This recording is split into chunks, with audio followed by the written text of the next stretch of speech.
पण 2021 मध्ये सुरू झालेला आहे आणि या ग्रुप सुरू करण्यामध्ये डॉक्टर श्रोत्री हे महत्त्वाचे घटक आहेत आणि त्यांनीच हा ग्रुप सुरू केला. आज 2025 मध्ये आहोत, 4 वर्ष 5 वर्षात आपण आहोत. तर या संपूर्ण घडामोडीमध्ये एकही दिवस असा गेला नाही की एकाही पुस्तकाची आपल्याला ओळख झाली नाही किंवा ग्रुपमध्ये ओळख करून देण्याचं थांबलं. त्यांनी अशी फौजच मी म्हणेन खरं तर निर्माण केलेली आहे. अचानक कोणी सांगितलं की नाही बाबा मला जमत नाही पुस्तक परिचय दिलं तर एक 8-10 जण तयारच असतात, मी देतो आणि हे या पुस्तक प्रेमीचं खरं तर यश आहे. लोक या पद्धतीने वाचतात आणि आपले नोट्स तयार करतात की कुठल्याही क्षणी आम्ही द्यायला तयार आहोत. यामध्ये मला सर्वात जास्त कौतुक पडतं ते डॉक्टर सावित्री जगदाळे यांचं. त्या अतिशय मितभाषी आहेत पण कधीही त्या तयार असतात असं मला डॉक्टर श्रोत्रींकडनंही कळलं. आणि दुसरे मारुंजीकर यासारखे अजूनही असतील पण मला लक्षात राहिलेली 2 नाव आहेत म्हणून मी त्यांचा आवर्जून उल्लेख करते. तर असा हा उपक्रमामध्ये आपण दरवर्षी एक साहित्य संमेलनही घेत असतो. अशी 2 संमेलनं झालीत. आता नुकतंच श्रीराम नानल जे आता आपल्यामध्ये इथं नाही आहेत पण दुसरीकडनं कदाचित त्यांना ही गोष्ट सगळी कळेल.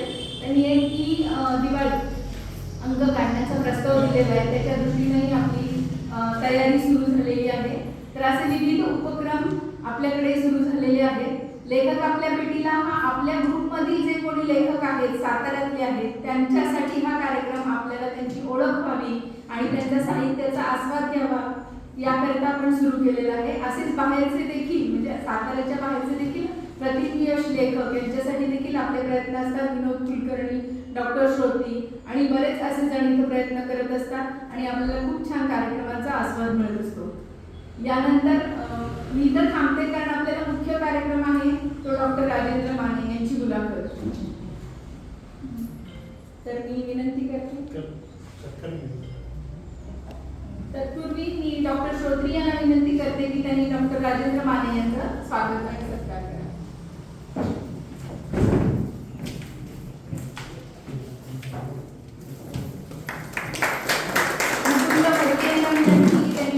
शिल्पा चिटणीस यांचा सत्कार करावा.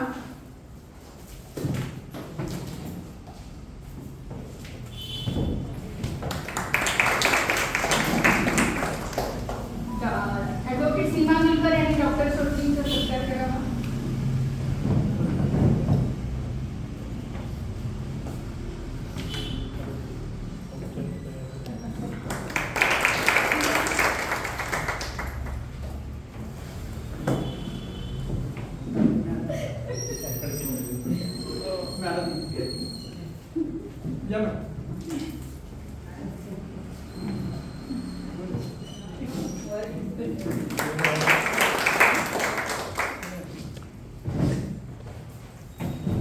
यावेळेला फक्त हे पुस्तक दिलेलं आहे असं दिसतंय.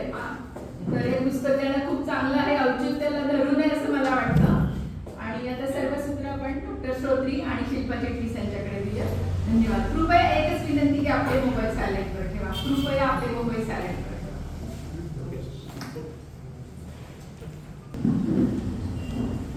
आम्ही पुस्तक प्रेमी समूह आणि इतर संस्था त्यांच्यातर्फे आपण पुस्तक प्रेमी समूहातली अनेक कार्यक्रम या सभागृहात घेतो आणि त्याचा प्रतिसादही खूप चांगला असतो, त्याचा आउटपुटही खूप चांगला असतो.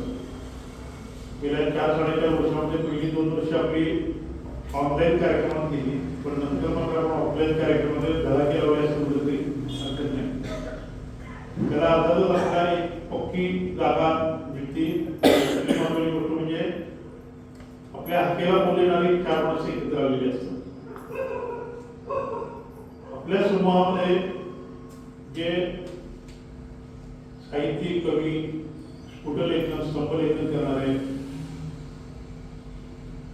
लेखन करू इच्छिणारे आणि मग प्रोत्साहन त्यांना वाचून प्रोत्साहन देणारे अशी जी सगळी मंडळी जी एकत्र आली आहेत त्यांच्यामुळं आम्हाला पण उभर माग चढतं आणि उत्साह जास्त वाढतो. गेल्या 2 वर्षामध्ये आपण लेखक तुमच्या भेटीला आणि दुसरा एक मुलाखत म्हणजे साहित्यिक आपल्या घरी किंवा साहित्यिकांची मुलाखत. लेखक तुमच्या भेटीला म्हणजे आपण आपल्या समूहातले जे साहित्यिक लोक आहेत त्यांच्या मुलाखती घेतो. किंवा त्यांना बोलतं करायचा प्रयत्न करतो आणि त्यांच्याबद्दल जाणून घेतो. आणि प्रचित साहित्यिक जे बाहेर कुठल्या तरी निमित्तानं आपल्याकडे येतात, इतर कुठल्याही वेगळ्या कार्यक्रमात तर त्यांना आपण पकडतो अक्षरशः आणि आपल्या स्वभावामध्ये बोलायला लावतो. असे दोन प्रकारचे आपले ह्या कार्यक्रमामध्ये एकसारखे दिसायला बोलतो पण थोडासा फरक असणारे कार्यक्रमाचे उपक्रम आहेत. या आजची जी व्यक्ती आहे ती व्यक्ती आपल्या समूहातील सदस्य आहे म्हणून काकेतकरच्या नावाला वळसा अशासारखे तुम्हाला म्हणता येईल. परंतु मुद्दा आहे की अशाच त्यांचे कार्यक्रम बाहेर महाराष्ट्रभर झालेले आहेत आणि आज आपण करतो थोडासा उशीर झाला असं आपण म्हणूया. किंवा डॉक्टर राजेंद्र मानेंच्याबद्दल सर्वांनाच माहिती, साताऱ्यातल्या सर्व जो पुस्तकं वाचतो, जो ग्रंथालयात जातो, जो वर्तमानपत्र वाचतो, त्या सगळ्यांना डॉक्टर राजेंद्र माने ही व्यक्ती माहितीच आहे. त्यांना अधिक बोलतं करायला आपण आज जमलो. दुसरं मला आजच्या निमित्तानं बोलायचं आहे ते म्हणजे माझी मैत्रीण शालेय मैत्रीण आहे पण मिसेस चिटणीस नयन चिटणीस जे आहेत शिल्पा चिटणीस त्या पण आज मुलात गेल्या मला वाटतं या व्यासपीठावर आपल्या पहिल्यांदा आलेले. बाकी कार्यक्रमाचे आणि त्या शाळेत त्या निवृत्त झाल्या त्या शाळेतून, परंतु त्यांची पण मुलाखत ते घेणार आहेत ते पण आपण ऐकायला उत्सुक होऊ सगळ्यांना. मी त्यांच्याकडे आता माहिती देतो त्यांना डॉक्टर मानेंना आपण जे प्रश्न विचारणार साधारण 6 वाजून 10 मिनिटं झाली. आपण 1 तास ते सव्वा तास आपण गप्पा मारूया. त्यामध्ये मुख्य म्हणजे डॉक्टर मानेच्या बद्दल औपचारिक ओळख सगळ्यांना आहे, परंतु त्यांची जी पुस्तक साहित्य संपदा आहे त्याच्या जोडीला त्यांचा वैद्यकीय व्यवसाय सांभाळतात ते किती अवघड आहे ते मला इथं अनुभव आहे. आणि त्या जोडीला ते बहुतेक सार्वजनिक कार्यक्रमातून दिसतात. मला तर एवढं डॉक्टर वेगळे पण वाटतं की आदर्श माझ्यासमोर असं तुमचं आहे की सातारा शहर नव्हे तर सातारा जिल्हा 20-25 तरी साहित्य चळवळीमध्ये रोडून करणाऱ्या आपल्या संस्था आहेत. त्यामध्ये बहुतेक तुमचा सक्रिय सहभाग असतो. त्यामध्ये तुमचं संयुक्तिक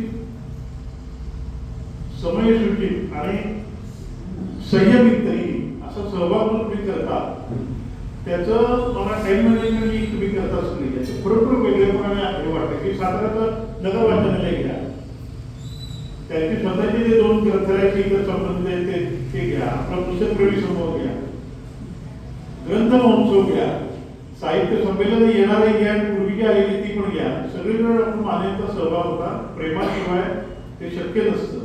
नुसतं तुमच्याकडे प्रतिभा असून चालत नाही, साहित्य वाढावं यासाठी प्रेम पण लागतं आणि ती इच्छा पण लागते.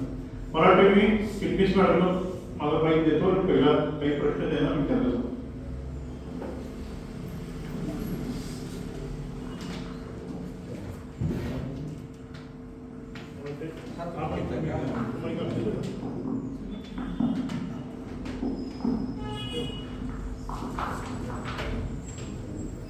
नमस्कार.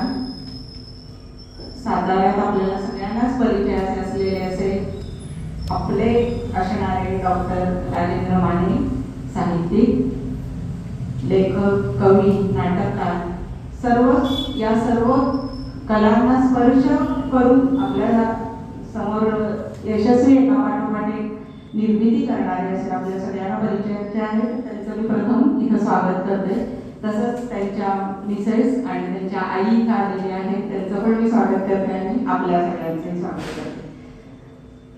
कादंबरी, कथासंग्रह, एकांकिका, व्यक्तिचित्र, कविता, लेख अशा टप्प्यानं जे तुमचा प्रवास आहे, सुंदर आणि वैविध्यपूर्ण प्रवासात प्रथम एक यशस्वी लेखक होण्याचा तुमचा श्रीगणेशा केव्हा झाला आणि या लेखनाची आवड साधारण केव्हापासून तुमच्यात रुजली आणि ह्याच्या मागे कोणाची प्रेरणा होती हे आम्हाला सांगा.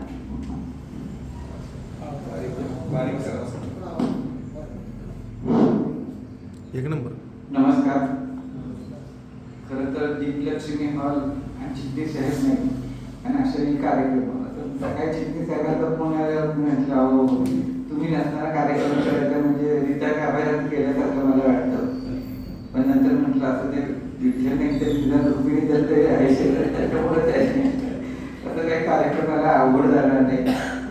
आज आमचे मित्र संदीप श्रोत्री सर आहेत, शिल्पाताई आहेत, उपस्थितांमध्ये सगळीच आपली माणसं आहेत. कुणाकुणाची नावं घ्यायची हा प्रश्न आहे. पण पहिल्यांदा मी भारावून गेलो की ठीक आहे, माझी साताऱ्यातली पहिली मुलाखत नाही, म्हणजे असे विचार लोकांनी केला तरी ऐकले की आता कशाला जायचं. पण तरी सुद्धा मी कळवल्यानंतर इतकी प्रेमानं माणसाली यानं पहिल्यांदा ओढ भरून आला ठरलं. लेखनाची सुरुवात उशिरा झाली, तशी प्रत्येक लेखकाची तशी उशिरा होते म्हणण्यापेक्षा आपण आयुष्यभर अगोदर जे त्यावेळी काय बघत असतो,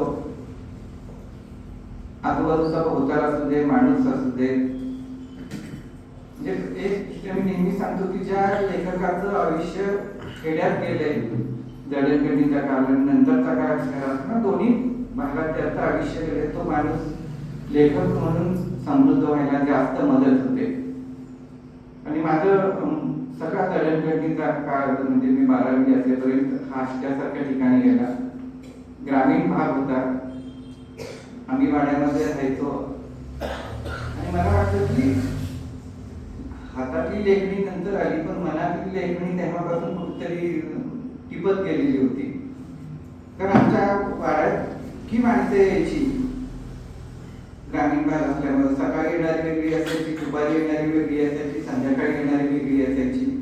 जे सकाळी सकाळी काही माणसं वर्तमानपत्र वाचायला म्हणून यायची, ज्येष्ठ माणसं. दुपारी शक्यतो जास्त बायका असायच्या, गप्पा मारायला यायच्या. संध्याकाळी मग फिरत फिरत आजीबरोबर गप्पा मारायला येणाऱ्या त्यांच्या बायका वेगळ्या असायच्या.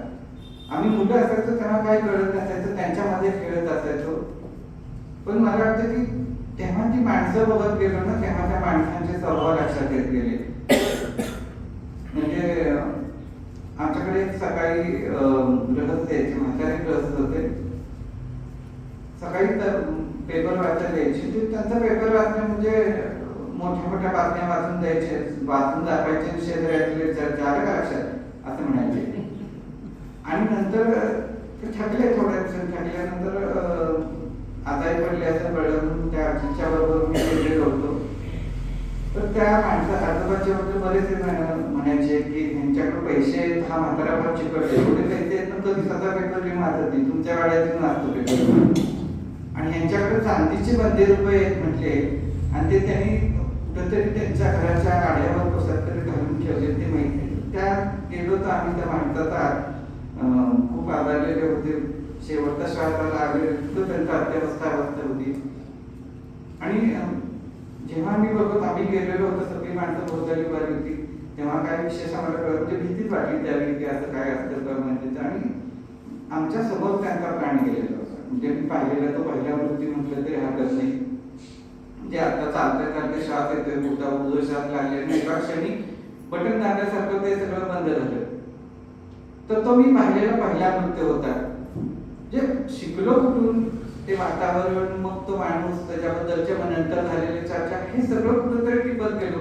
पण माणसाची इतकी वैविध्य होती, म्हणजे खेड्यात इतकी माणसं असतात ती दोन्ही बाजूने बोलतात, कुठलंही हे असलं तरी. आता समजा एखाद्याचं बाई इकडून बसली तर तिला वेगळ्या दृष्टीने बोलतील, तिथं काय फोपाडायला कशी वरती बोडबड करते असं म्हणतील. आणि एखादं म्हणायला की माझी सरळ बघून आलाय, चांगली मुलगी आहे, तर ती म्हणणार देखणीला भाई एवढी बाई कशाला करायची म्हणे, देखणी घरात आपली साधी स्वागत बायका, म्हणजे ही अशा पद्धतीची दोन्हीकडे माणसं बोलायची. तर असा सगळा वैविध्यपूर्ण होत आला होता की आमच्या वाड्यामध्ये मग वासुदेव यायचा, तो सकाळी नाचायचा. आम्ही त्याची कुठेतरी त्याला आम्हाला गाणी कळायची नाही तेव्हा, पण तो नाचताना एखादं मोराचं पीस पडतं एखाद्या ह्याच्यातनं बघायचं, ते सापडलं तर ते पीस पळवून घेऊन वैट ठेवायला आमची गडबड असायची. पिंगळा यायचा, वाघ्या मुरळी यायचे त्यावेळी. तर आता हे सगळं नवीन पिढीला बघायला मिळत नाही, पण त्यावेळी आम्हाला ते बघायला मिळाले. मला वाटतं भाग्य सांगण्यासारखं खूप आहे याच्यामध्ये. पण मला वाटतं की हे कुठेतरी साधत राहिलं तेव्हापासून. म्हणजे जेव्हा वळणावरची माणसं मी गेले, हे नंतर बऱ्याच वर्षांनी गेलं, 30-35, पण ही सगळी माणसं मी तेव्हा बघितलेली होती. म्हणजे लेखणी हातात नंतर येते, पण मनातली लेखणी कधीतरी बाजारायला लागली, अशी टप्प्याटप्प्याने मायाच्या सुरुवात होत असते असं मला वाटतं. आणि ते माझं कुठेतरी सार्थक केलं. आणि नंतर मग मी लिहायला सुरुवात केली. ती पहिलं माझी असं व्यक्तिचित्रासारखं मी छोटं लिहिलेलं होतं. स्रोत अशी होती ती, पण अशी सविस्तर नव्हती, पण तशी आठवण तशी ती माणसं मी पहिल्यांदा लिहायला सुरुवात केली. ती मला वाटतं की माझी लेखनाची सुरुवात होती. म्हणजे माणूस वाचणं हा माझ्या लेखनामागचा फार मोठं प्रेरणा होती असं मला वाटतं. की भोवताची माणसं त्यांनी मला लिहित केली. तुमचं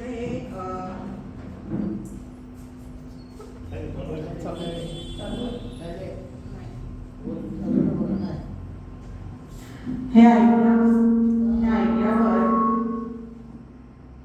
महानोरांच्या काही ओळी सुचतात.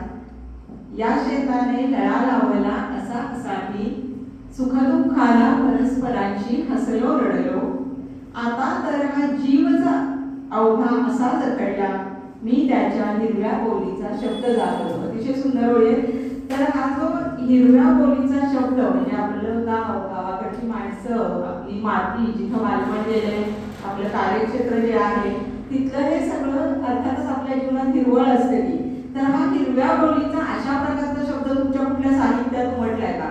म्हणजे तुम्ही जी व्यक्तिचित्र लिहिलेली आहेत, कादंबरीचे विषय आहेत, त्याच्यामध्ये तुमची ही माणसं आली आहेत का जास्तीत जास्त, की जी आपल्या कायम स्मरणात असतात, आपण बालपणापासून त्यांना पाहत आलेलो आहे. तर अशा हिरव्या बोलीचा शब्द त्या अर्थाने तुमच्या लेखनात आलेला आहे का? हिरवी बोली म्हटलं तर आम्ही लहानपणी शेतात जायचो. म्हणजे तेव्हा कोजागिरी पौर्णिमा वगैरे असेल किंवा तेव्हा पद्धत असायची की आम्ही हिरवी पौर्णिमा त्याला म्हणायचो, की असं अन्न घेऊन जायचं जमिनीत ते अर्पण करायचं, अशी तिकडच्या भागातली एक पद्धत होती. किंवा त्याच्याबरोबर गेलं तर शेतात गेलं तर विहीर होती शेतामध्ये, आणि ती विहिरीची परडी भरायची असं ते एक विधी असायचा पूर्वी करायचं. तर ते दरवर्षी हे विधी असायचे. आणि मग तिथलं जे आजूबाजूचं वातावरण होतं, म्हणजे मी ते नंतरच्या कथांमधून किंवा काही व्यक्तिचित्रामधून मी लिहिलंय. एक गगनाची माणसामध्ये महाबळेश्वरचे व्यक्तिचित्र आहे, त्याच्यामध्ये सुद्धा हा सगळा निसर्ग, महाबळेश्वरला तिथली झाडं, तिथल्या पायवाटा हे नंतर मी बघितलेलं होतं. पण तो भाग हिरवाईचा मंदार म्हणून मी तिथं व्यक्त केला. पण हे ग्रामीण माणसाचं जे भूमीशी असणारं नातं होतं किंवा कृषी संस्कृतीशी असणारं नातं होतं, हे जवळून बघितल्यामुळं ग्रामीण कथा लिहिताना किंवा जेव्हा धाकटावाडा, बहिणीसाहेब सारखी आम्ही कादंबरी लिहिली जी ग्राम्य संस्कृतीवरच्या होत्या, त्यावेळी ह्या सगळ्याचा फार फायदा झाला. म्हणजे मला अजूनही आठवतं की तिथे एक मोठी विहीर होती, विहिरीच्या किनारी एक बेलाचं झाड होतं, त्याच्याखाली एक महादेवाची पिंड होती. तर तिथे आम्ही नेहमी जायचो. शेतात गेले की पहिल्यांदा लहान असताना आम्हाला ते संस्कार तिथले आलेले होते की तिथे गेले की पिंडीला बेल व्हायचा आणि मग सगळी मी जेवायला बसायचं वगैरे. गेल्यानंतर थालीपीठ वगैरे घेऊन गेलं असायचं. तर हे सगळं त्या हिरवाईचं वातावरण ग्रामीण होतं. ते नंतर टप्प्याटप्प्याने कथा लिहायला आली. म्हणजे तेच म्हणून घ्यायचं असं नाही, पण जेव्हा एखादी कथा त्या संदर्भात आली तेव्हा ते लिहिलेलं होतं. किंवा शेतात गेल्यानंतर एक झाड होतं, त्याच्याखाली अशी भीती वाटायची की तिथं कोणतरी खास म्हणून घेतला जातं. आम्हाला सांगितलं होतं बाईनं कुठल्या ते. मग आम्हाला लहान असताना तिथं जायची भीती वाटायची. ते हिरवंगार एवढं मोठं डेरेदार झाड होतं, पण त्याच्या सावलीला कोण बसायचं नाही. मला नेहमी आठवायचं की एवढं मोठं झाड आहे, पण माणसं त्याच्या सावलीला जेवायला सुद्धा का बसत नाही. तर ती एक कुठेतरी विलक्षण कुणीतरी हे केली होती की त्या झाडाला कुठल्या तरी बाईनं खास लावून घेतलं होतं. म्हणजे नियती कशी असते असं मला वाटतं की तेवढं मोठं हिरवंगार झाड आहे, पण त्या झाडाच्या सावलीला कुणी बसू नये अशा प्रकारचं का निर्माण होतं. तर हे जे गूढ प्रश्न असायचे लहानपणापासून, तर हे माझ्या मनात नेहमी हे होत राहायचे. मग झाडांचं वर्णन वगैरे असेल तर नंतर टप्प्याटप्प्याने येणारा भागाला, पण हिरवी बोली किंवा आता परवा ऋतुपर्वासारखं वेगळं पुस्तक असं काही हातात घेऊन झालेलं नाही. उलट आष्ट्यासारख्या गावामध्ये तुमचा जन्म झाला, कॉलेज आहे तिकडे सगळं करून साताऱ्यात तुम्ही वैद्यकीय शिक्षणासाठी म्हणून आलात आणि इथं स्थिर झाला का प्लॅन अगोदरपासूनच तसं सातारा? खरं तर माझा जन्म साताराचा आहे, पंचपाळी हौदाचा. त्यामुळे मी जन्मजात साताराचा असं म्हणतो तरी हरकत नाही. पण माझी आई आलेली आहे. आई वडील माझे रयत शिक्षण संस्थेमध्ये नोकरीला होते, त्यामुळे वेगळ्या वेगळ्या गावाला त्यांच्या बदला होईल तसं आम्ही फिरत राहिले होतो. आष्ट्यासारख्या ठिकाणी आम्ही जवळजवळ 17 वर्ष होतो, नंतर निरेमध्ये 5-6 वर्ष होतो. पण सगळं जवळजवळ आष्ट्याला शिक्षण झालं. 12वी नंतर मग इथं सातारला आलो. पण माझ्या जन्माच्या वेळी माझ्या आई वडिलांनी सातारमध्ये घर घेऊन ठेवलेलं होतं. मग दवाखाना इथंच चालू केल्यानंतर मग सातारामध्ये स्थायिक झालो असं म्हणायला हरकत नाही. पण म्हणजे मी काय बाहेरून आलेलो नाही, जन्म साताराचा आहे माझा. तेही पचपाळी आवडत मी रोज नगर वाचनालयात वगैरे गेल्यावर मला माझं जन्मस्थळ बघायला भेटतं. पण तुमच्या सगळ्या साहित्यावर ग्रामीण ठसा जरी असेल तरी त्यामध्ये सुद्धा सांगली किंवा कोल्हापूरपेक्षा सातारी भाषेचा प्रभाव जास्त होतो. सातारच्या जी ग्रामीण लोक तुम्ही जी नेहमीच्या तुमच्या प्रॅक्टिसमध्ये किंवा इतर याच्या संबंधाची बघितली, त्यांच्याकडे बघूनच तुम्हाला काही अशा गोष्टी कथा सुचलेल्या आहेत. तुम्ही पूर्वी पण सांगितलेल्या आणि नमूद पण केलेलं आहे. काही अनेक व्यक्तिरेखा बऱ्याचशा तुमच्या जरी कादंबऱ्या कथा असल्या तरी त्याच्या व्यक्तिरेखा आहेत त्या अशा तुम्हाला रोजच्या बघण्याचं सुचलेलं आहे. तसं आहे, सातारा जरी आपण म्हटलं तरी पूर्वी दक्षिण सातारा असं करून सांगली वगैरे भाग सगळा एकत्रच होता. तसा भाषिक काही फारसा फरक अगदी असा नाही आहे सांगली. जरा कोल्हापूर भागाला गेला तर कोल्हापूरच्या भाषेचं मात्र घाट वेगळा आहे थोडा. पण आम्ही सांगली भागात माझं दळणवळण केलं त्यामुळे थोडं तसं साताराची काय फार वेगळे पण असायला भाग नव्हता. त्यामुळं आणि तुम्ही म्हणताय की माणसं काय कुठे गेले तर प्रत्येक वेळी वेगळं माणसं आपल्याला दिसत असतं. आणि माणसं कुठल्याही भाषेची असू देत, कुठल्याही बोलीची असू देत, प्रत्येक माणूस हा वेगळा असतो. त्याचा स्वभाव वेगळा असतो, त्याचं वागणं वेगळं असतं, त्याचं व्यक्त होणं वेगळं असतं. फक्त ते व्यक्त होणं कसं आहे ही पाहायची दृष्टी जेव्हा आपल्याला निर्माण होते तेव्हा तो माणूस पुस्तकासारखा बिघडला जातो असं मला वाटतं. म्हणजे खूपदा कसं सांगायचं की मी एका कथेमध्ये मी लिहिलेलं आहे की बऱ्याच वेळा आपण एकत्र राहणारी अनेक माणसं असतो, म्हणजे आयुष्यभर एकत्र राहतो, तरी सुद्धा त्या माणसांच्या आपल्याला लक्षात येत नाही स्वभाव. आपण त्यांच्याजवळ व्यक्त होतो का नाही हा प्रश्न आहे. पण कधीतरी प्रवासाला निघालेलो असतो, रेल्वे सारखा पण 10-12 तासाचा प्रवास असतो, कोणतरी अनोळखा प्रवासी आपल्या जवळ येऊन बसतो, हळूहळू आपण बोलायला लागतो आणि तो त्याच्या मनातलंही व्यक्त व्हायला लागतो, त्याच्या घरची दुःख सांगायला लागतो, घरी काय आहे असं सांगायला लागतो, भावाभावातलं काय आहे सांगायला लागतो आणि व्यक्त होत जातो. ह्याला कारण इतकंच असतं की त्याला आपण सेफ वाटत असतो, कारण आयुष्यात हा माणूस परत भेटणार आहे का नाही माहिती नसतं. आणि प्रत्येकाला आपलं काहीतरी विरेचन मनाचं करणं हे जास्त गरजेचं असतं. मग ते सुखदुःखांचं असू दे, घडणाऱ्या घटनांचं असू दे, मग माणूस बोलायला लागला की असा मोकळा होतो. तसंच आणखीन एक सेफ जागा माणसाची बोलायची म्हणजे डॉक्टर असते. म्हणजे जनरल प्रॅक्टिशनर असेल, म्हणजे फॅमिली हेल्थ फिजिशियन असेल. माझ्या पेशंट इथं आहेत काटेकर म्हणून 3 पिढ्या माझ्याकडे आहेत. त्यांचं सगळं त्यांच्याही फॅमिलीतलं मला सगळं माहिती आहे, आमच्याही फॅमिलीतलं त्यांना माहिती आहे. हे नातं जे असतं ना हे दोन्ही बाजूने निर्माण व्हायला लागतं प्रत्येक वेळी. आणि पेशंटला सुद्धा जेव्हा डॉक्टरांना सांगतात ते खरं तर सगळं सांगतात. म्हणजे सुना सासवांच्या बद्दल सांगतात, सासवा सुनांच्या बद्दल सांगतात, मुलं आई वडिलांच्या बद्दल सुद्धा सांगतात. जी घुसमट ही अनेकांना होत असते, पण डॉक्टर हे सेफ भाग आहे की त्याला माहिती की डॉक्टरला सांगितलं की डॉक्टर काही कुणाला सांगायला जात नाही. त्याच्यामुळं कथांच्या बाबतीत अनेक विषय मला बसल्या बसल्या खुर्चीत मिळायचे. म्हणजे मागं मी एक उदाहरण सांगितलं होतं की एक माणूस अनेक पदरी वागतो.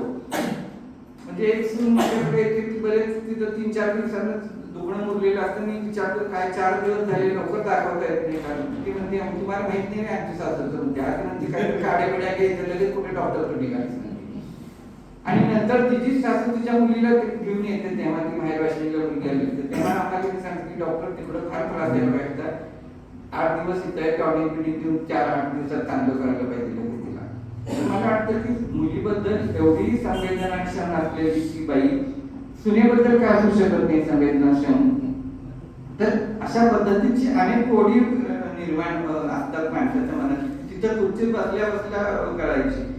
किंवा अगदी वृद्ध 2 माझ्याकडे एक नवरा बायको यायचे आणि ते एकमेकांच्या बद्दल सांगायचे की चिडचिडच करते, ही अशीच करते. आता दोघंच घरात राहिलेले असतात, मुलं लांब राहिलेली असतात, अनेक ताणतणाव असतात, वैयक्तिकरित्या एकमेकांशी सुद्धा बोलता येते. म्हणजे आपल्या मुलाची तक्रार आहे त्याच्या बायकोबद्दल कशी करायची हाही प्रश्न असतोच ना. पण कुठंतरी घुसमट असते की आपण एकाकी पडतो या अवस्थेमध्ये. मग ती चिडचिड एकमेकांच्यावर होते नवरा बायकोंच्या. मग हे जे असे विषय आहेत हे कथांचे विषय मला बसल्या बसल्या मिळायचे. तुम्ही म्हणताय ना की विषय कसे मिळायचे, तर असे अनेक विषय होतात की आपल्या आजूबाजूला असतात. फक्त एक असतं की घडणाऱ्या घटना आणि आपण त्याकडे पाहतो पण कुठल्या घटनेचं लेख करायचा, कुठल्या घटनेचं कथा करायची किंवा कशातून कादंबरी बनेल किंवा एखाद्या ह्याच्यावर एखादी छान कविताही होऊ शकेल. म्हणजे आंतरराष्ट्रीय विवाहाच्यावर आमच्याकडे मध्यंतरी कविता रूप होता. कदाचित मी पत्रेन बोलता बोलता इकडं प्रश्नांच्या शिवाय पण ओघात सांगतो की त्यांनी विषय दिलेला होता की आंतरराष्ट्रीय विवाहावर कविता पाहिजे, असा तो उपक्रम काय होता. तर आंतरराष्ट्रीय विवाहावर आता कविता कशी लिहायची असं होतं. मग माझ्या डोक्यात विचार आला की 5-7 ओळी मुक्त छंदाची मी कविता लिहिली होती की आंतरराष्ट्रीय लग्न करून ती घरात आल्यावर सासूनं सांगायला गेलं की आमच्या घरात हे असं असतं, आमच्या घरात ते तसं असतं. ती नवऱ्याला म्हणाली काय कसं असतं, मग नवरा म्हणाला आई म्हणेल तसं असतं. मग ती वैतागते त्या दिवशी मग ते कवितेत लिहिली की मग रात्री मात्र बेडरूम मध्ये गेल्यावर तिने नवऱ्याला विचारले इथं तुमच्या घरात कसं असतं. तर मग आणि तिने शेवटी असं ओळे शेवटी की शैलेशिव रंगा ही सगळीकडे सारखी. तर ही आंतरराष्ट्रीय विवाहाविषयी तर व्यक्त होण्यात कशा पद्धतीचं व्हायचं, म्हणजे मग कवितेविषयी व्यक्त होण्यापासून कथा तर याच्यावर मोठी लिहिता येईल काही भरपूर. पण ही व्यक्ततेचे जे पदर असतात हे प्रत्येक लेखकानं ज्याचे त्यानं तपासून घ्यायचे असतात असं मला वाटतं की आपली व्यक्तता ह्या बाबतीत एखाद्या घटना प्रसंगाच्या बाबतीत कशा पद्धतीने करता येईल. काही धीटपणे व्यक्त करतात, काही प्रतिकात्मक व्यक्त करता येतात, काही तरळपणे अगदी वरवर असे व्यक्त करतात. तर हा प्रत्येक लेखकाच्या प्रतिभेचा ताकदीचा भाग आहे असं मला वाटतं. ती व्यक्तता कशी असतात. अगदी बरोबर आहे. हे एक प्रकारचं धैर्य लागतं या गोष्टीला खरंच आहे लेखकाला की म्हणजे अडचणी येऊ शकतात नक्की हे मी लिहितोय ते वाचकांना रुचेल का, लोक काय म्हणतील मी जर असं लिहिलं तर. हे एक म्हणजे धोके त्यातले असू शकतात. पण खरा जो लेखक आहे तो खरोखर या सगळ्याच्या पलीकडे जाऊन विचार करून योग्य तेच लिहित असतो आणि तुमच्या लेखनात ते अगदी गंतगंत खरं आहे. तुमचा पेशा डॉक्टरी पेशा, पण तुम्ही साहित्याला भरपूर वेळ दिलेला आहे, तर लेखनाला वेळ दिलेला आहे. तर तुम्ही हे कसं सगळं मॅनेज करता, म्हणजे वेळ कसा काढता लेखनासाठी तुमचा व्यवसाय सांभाळून. तुम्हाला वेळ भरपूर मिळत असणार हे मला वहिनींकडे बघून अल्पपरिचय त्यांचा जो काही आतापर्यंत आहे त्याच्यात मला समजलेलं आहे की त्यांचं याच्यात खूप योगदान आहे. तर तुम्ही त्याबद्दल काय सांगाल. पण एकच मला असं वाटतं की आपलं लेखक तुमच्या भेटीला हा जो आपण घेतलेला उपक्रम, तर लेखकांच्या पत्नी तुमच्या भेटीला असं एक काहीतरी घ्या. म्हणजे असा जर उपक्रम आपण घेतला तर तुम्ही उत्तर विचार करून द्या, नाहीतर तुमचं व्यथाबरोबर जाऊन येण्याची शक्यता नाकारता येणार नाही असं मला वाटतंय की खरोखर विचार करून उत्तर द्या. तुम्ही आमच्या बायकोला विचारलं ती म्हणेल हे लिहितात का नाही ते मला शंका आहे. कारण घरी मी एकही शब्द लिहिलेला नाही अजून. कारण तिने मी पेन घेऊन लिहिताना कधी अशी कथा किंवा कादंबरी लिहिताना अजून पण एवढे आयुष्यात बघितलेले नाही. कारण मी घरी कधी लिहिलेलंच नाही. जे काही लिहिलं होतं ते मला दवाखान्यात लिहिलेलं आहे आतापर्यंत. आणि माझं दवाखान्यात तर टेबल हे माझ्या लिहिण्याची साक्ष देऊ शकेल असं मला वाटतं.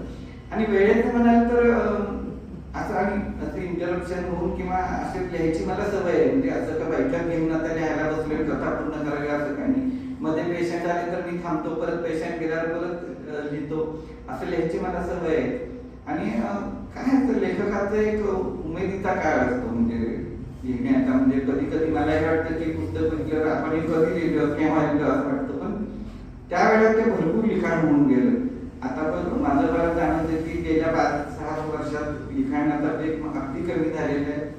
त्याला कारण अनेक असू शकतील बहुतेक, पण त्या ओघात ते लिहिलं तर मग आपण वेळ काढतो. आणि जेव्हा काही टप्प्यावर मग काही मागणी होते की दिवाळी रोटाच्या वेळी किंवा की आम्हाला भेटले पाहिजे, त्यावेळी मग बसून मात्र मेड टू ऑर्डर करत लिहावं लागतं.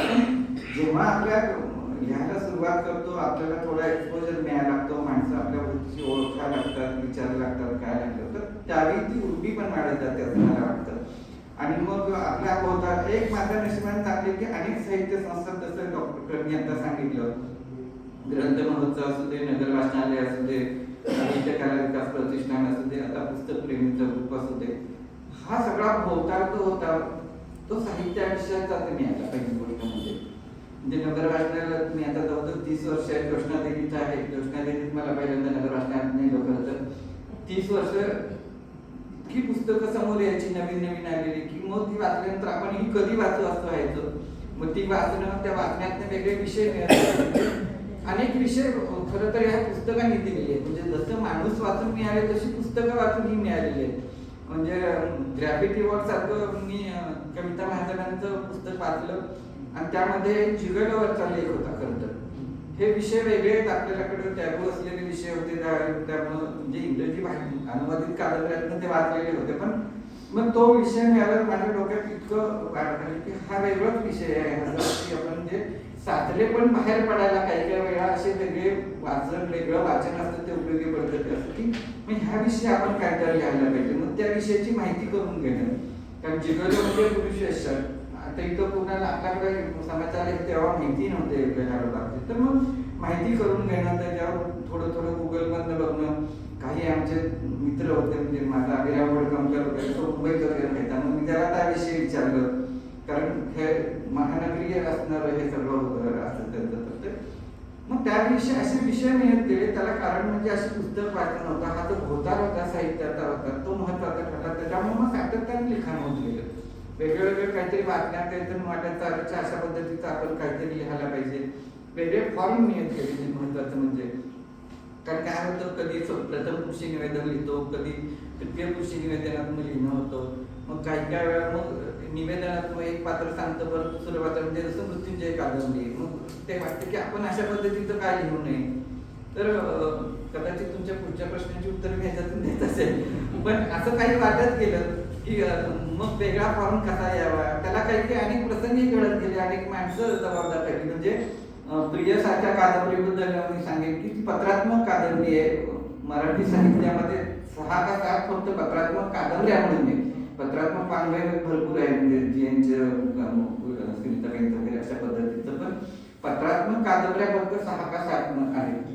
आता ती कादंबरी एकदम पत्र हा अशा पद्धतीने लिहायचं, म्हणजे आमच्या गिरजा कीर नावाच्या आपल्याला सगळ्यांना लेखिका माहिती आहेत, त्यांच्याशी माझी ओळख होती आणि थोडा पत्रव्यवहारही होता. मग एकदा त्यांनी पत्रात मला लिहिलं, अरे तू पत्रात तर इतकं लिहितोस, बाकीचं मी तुझं वाचलंय, पण त्याच्यापेक्षा तू पत्र चांगली लिहितोस आणि त्यात छान व्यक्त होतोस असं मला वाटतं. तू अशा फॉर्म मध्ये का लिहित नाहीस काही एखादं.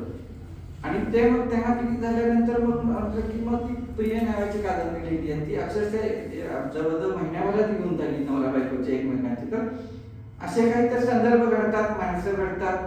हा भोवताल जो आहे तो साहित्य संस्थांच्या विषयी त्यांनी मला खूप काही दिलं आणि हा लिहिता राहिला. त्यापेक्षा जास्त म्हणजे काही काही गोष्टी नशिबात असायला लागतात, चांगले ग्रह म्हणायला पाहिजे. तशा ह्या सगळ्या संस्था म्हणजे माझ्या नशिबातले चांगले ग्रह आहेत असं मी म्हणेन. आणि विशेषतः म्हणजे ते योग्य जागी पडलेले आहेत हे त्याहून जास्त महत्वाचं आहे. कारण एखाद्याला ग्रहदशा पण लागू शकते, पण तशी काही कुठल्याही संस्था माझ्या बरोबर असली. आणि सगळ्या संस्थेची वेगळी वेगळी माणसं होती, त्या माणसांचे स्वभाव वेगळे होते, त्या माणसांच्या विचारसरणी वेगळ्या होत्या. की अशा संस्थांत सुद्धा बरेच विचारसरणीची वेगळी माणसं असतात. पण कुठल्याही माणसांनी कधीही त्यांच्या विचारसरणीचा किंवा त्यांच्या ह्याच्या माझ्या दडणघडणीवर कधीही दबाव आणला नाही. ती नगर वाचनालयापासून मी सांगेन साहित्य कला प्रतिष्ठान असते, ते ग्रंथ महोत्सव सगळीकडे वेगळी माणसं होती. म्हणजे ग्रंथ महोत्सवात पाटणे सर, चिटणीस सर आहे, नगर वाचनालय दोषी सर होते, ज्योत्स्नाताई आहेत, सगळी पडवे सर आहेत आमच्या इथं. ही सगळी माणसं होती. साहित्य कला प्रतिष्ठान मधली वेगळी माणसं होती. ही सगळी वेगळ्या वेगळ्या विचाराची माणसं असली, पण ती सगळी साहित्याशी अनुबंधित असणारी माणसं होती. त्यामुळं माझा जो प्रतिभेचा म्हणा किंवा लिखाणाचा धरा होता तो काय वाढता गेला. त्याचबरोबर अनेक चांगले लेखक मी सांगेन की माझ्या आयुष्यात आले, स्थिरावले. कारण खूपदा काय होतं की अनेक माणसं येतात, कार्यक्रम झाले की निघून जातात, पण तसं माझ्या बाबतीत फार कमी झालं. म्हणजे एकदा माणूस आपल्या सहवासात आला की तो काय बांधील राहिला. मग त्याच्या दृष्टीने त्याचेही खूप फायदे झाले. म्हणजे साहित्य क्षेत्रात ही मोठी माणसं आली, म्हणजे आनंद यादवांच्या सारखा माणूस घरी राहून जातो, तारुणा लहरे येतात, इंद्रजित भालेराव येतात, निखाडकर येतात. ही तर माणसं अशी सगळी आली. दवी कुलकर्णींच्या सारखे समीक्षक आले, सारडा सर तर आपले सातारचे, वीणाताई गेल्या. एवढंच नाही तर लीला गांधी आल्या, आशा काळे आल्या, जगदीश खेमडकर आले, महेश कोठारे आले, गिरीश ओक आले. ही सगळी माणसं घरी येऊन घरात ही एक प्रकारची श्रीमंती तर होती, पण त्यांच्या पुढं येणारं समृद्ध पण आणि की त्याच्यामुळे कुठेतरी लिखाणाच्या असणाऱ्या उर्मी ह्या कायमच्या सतत हेच राहिल्या असं मला वाटतं. बऱ्याचशा प्रश्नांची उत्तर तुम्ही कव्हर करता, त्यातून नवीन प्रश्न मनात येते. ओपडीमध्ये मराठी तुमच्या बाहेर 2 बोर्ड असतील, एक डॉक्टर पेशंटला बसायचं आणि डॉक्टर लेखन पुस्तक लिहायचं. विचारातून आहे, तुम्ही आतापर्यंत जवळजवळ 27-28 पुस्तकं लिहिली आणि अनेक काही प्रोसेस किंवा त्याच्या ट्यूबमध्ये असतील. यापैकी अनेक पुरस्कार पुस्तकांच्या 2-3 आवृत्त्या आलेल्या आहेत, पण होते नक्की प्रकाशनं मात्र वेगळी. तुम्ही अनेक प्रकाशकांना धरून खुश करून किंवा असं करून हे करताय का, प्रकाशित तुमच्या मागाला आम्हाला एक पुस्तक देऊ पण त्याचं तुम्हाला नाही म्हणता येत नाही असं काय? ह्या प्रश्नाचं उत्तर तसं मी तासभर देऊ शकेन, इतकं मोठं आहे. पण पहिल्या पुस्तकाला प्रकाशक मिळणं ही सगळ्या लेखकांच्या आयुष्यातली एक कसोटीची गोष्ट असते असं मला वाटतं. ते पहिल्या पुस्तकाचं माझं मी आत्मकथन किंवा जन्म कसं झालं, पुढं कसं झालं एवढं सांगतो, आणि त्याचा परिणाम पुढं माझ्या आयुष्यात कसा झाला हेही त्याच्यामध्ये राहिलेले आहे. काही माणसांच्या विषयी आपण ऋण व्यक्त करायच्या संधी कमी येतात, पण अशा जाहीरपणे आपल्याला पहिल्यांदा मदत केलेल्या माणसाचं ऋण व्यक्त करणं हे गरजेचं आणि आहे. तेही ह्या माझ्या उत्तरात होईल. मी बहिणी साहेब नावाची पहिली कादंबरी लिहिली होती. हा म्हणजे पुस्तक पण पहिली कादंबरी बहिणी साहेब मी 91 साली लिहिली होती. अगदी पहिलं लेखन होतं माझं, लिहिलेलं होतं. तर आता ह्या लेखनाचं करायचं काय वाट, प्रत्येक वेळा आपले लेखक लिहितात तर करायचं काय, तेव्हा काही एवढी माझी ओळखी लेख नव्हते काही.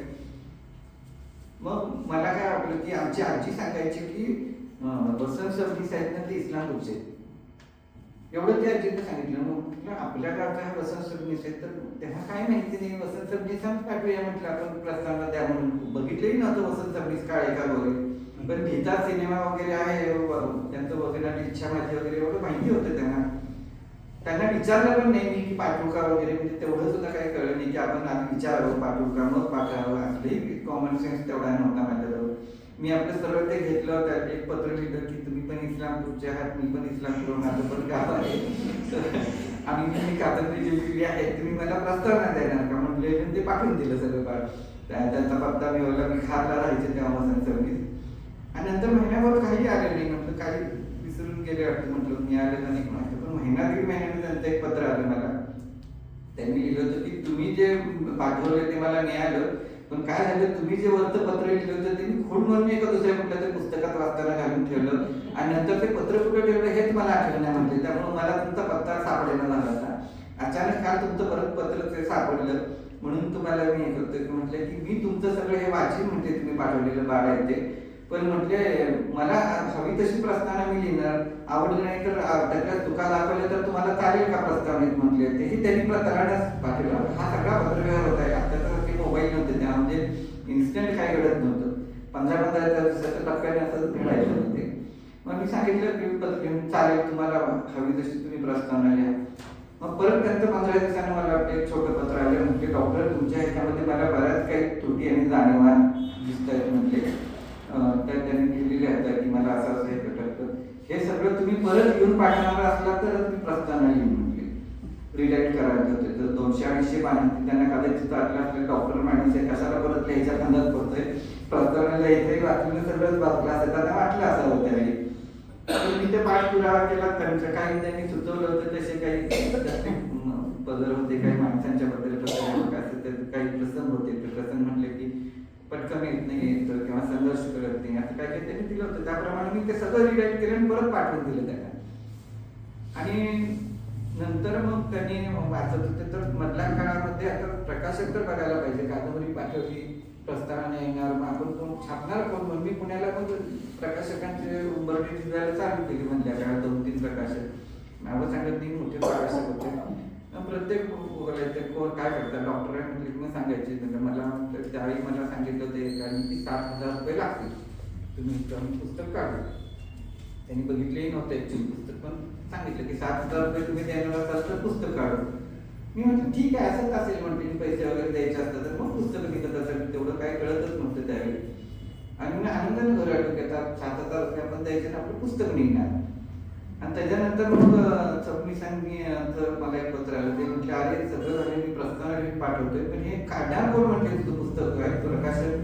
हो हो म्हटलं तयार आहेत ना प्रकाशक. त्यावर फोन त्यांचं तयार होता, फोनवर म्हटलं तर म्हटलं प्रकाशक तयार आहेत. मी आनंद सांगितलं 7,000 रुपये घेणार आहे, ते पुस्तक काढणार आहे. ते हसायला लागले.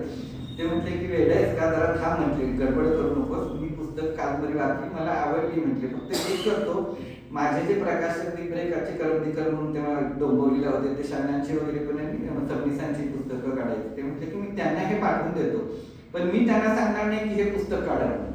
त्यांना आवडलं तर तुझं पुस्तक काढतील, फक्त एवढंच की त्यांना आवडलं तर तुझ्या खिशाला तार लागणार नाही एवढं होईल म्हटले. म्हणजे आणि त्यांनी खरंच त्यांच्या प्रकाशकाला पाठवलं. नंतर 3 आठवड्याने त्यांनी पत्र पाठवून सांगितले की माझे प्रकाशक तुझं पुस्तक काढायला तयार आहे आणि अमुक तारखेला मी त्यांना घरी बोलवतो, या तारखेला तू माझ्याकडे ये.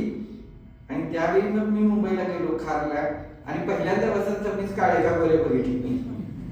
म्हणजे मला इतकं वाटतं की नंतर मग त्यांनी सांगितले की हा प्रकाशक आता तू, आता माझा संबंध संपला म्हटले, ही प्रस्तावना तुमचं तुम्ही पुढे जायचं म्हटले, कसं जायचं. पण एक वाटतं की एवढा मोठा माणूस ज्याने लेखक काळाचा कोरा बघितला नाही तरी सुद्धा एवढे प्रयत्न करतो की लेखकाच्या खिशातला पैसा जाऊ नये, चांगलं पुस्तक आहे तर ते चांगल्या प्रकाशकाकडे निघावं. तर असा माणूस पहिल्या टप्प्यावर भेटणं हे मला वाटतं की खूप महत्वाचं होतं. आणि नंतर योगायोगानं मग ते पुस्तक चांगलं गेलं. त्या विशेष म्हणजे वर्षाभरानंतर 1,500 रुपये त्या प्रकाशकानं मला मानधन म्हणून दिलं. पण त्याला वर्षाभर दिलं, पण ठीक आहे, माझ्या खिशातले पैसे गेले नाही. सतत पहिलं पुस्तक निघालं, सबनीसांची प्रस्तावना त्याला मिळाली. आणि वैदिक साहेब तसं त्यावेळी बऱ्याच लोकांना आवडणारं पुस्तक होतं, कारण विषयही तसाच होता, थोडा मेलोड्रामॅटिक होता. आता मला जाणवतं की तो मेलोड्रामॅटिक विषय होता, पण ते वय होतं. त्या टप्प्यावर सिनेमाची कुठेतरी आपल्यावर मनावर हे असते, इम्पॅक्ट असतात. ड्रामा असं कुठंतरी येत जातं, वास्तवाची किनार एवढी पक्की नसते त्या वयामध्ये. तसंच ती कादंबरी होती असं मला वाटतं. पण पहिला प्रकाशक तिथे मिळाला. दुसरं थोडक्यात सांगतो की कॉन्टिनेंटल सारखं प्रकाशन कसं मिळालं. तर मी सगळ्या साहित्य संमेलनाला जायचो. साहित्य संमेलनाला जायचा फायदा म्हटलं तरी हरकत नाही आहे की साहित्य एकटाच जायचं, तेव्हा कोण बरोबर नसायचं. आपलं साहित्य बघितलं की आपली पिशवी भरायची जायचं साहित्य संमेलन असं जायचं. तर मी परळीला गेलेलो होतो तेव्हा साहित्य संमेलनाला, आणि रात्री काहीतरी 12-1 ला ते परळीला गाडी गेलेली होती. मग राहायचं कुठं, तर तेव्हा विचारलं की अशा रसिक आम्ही काय निमंत्रित कुठे नवीन माणूस तेव्हा बरे.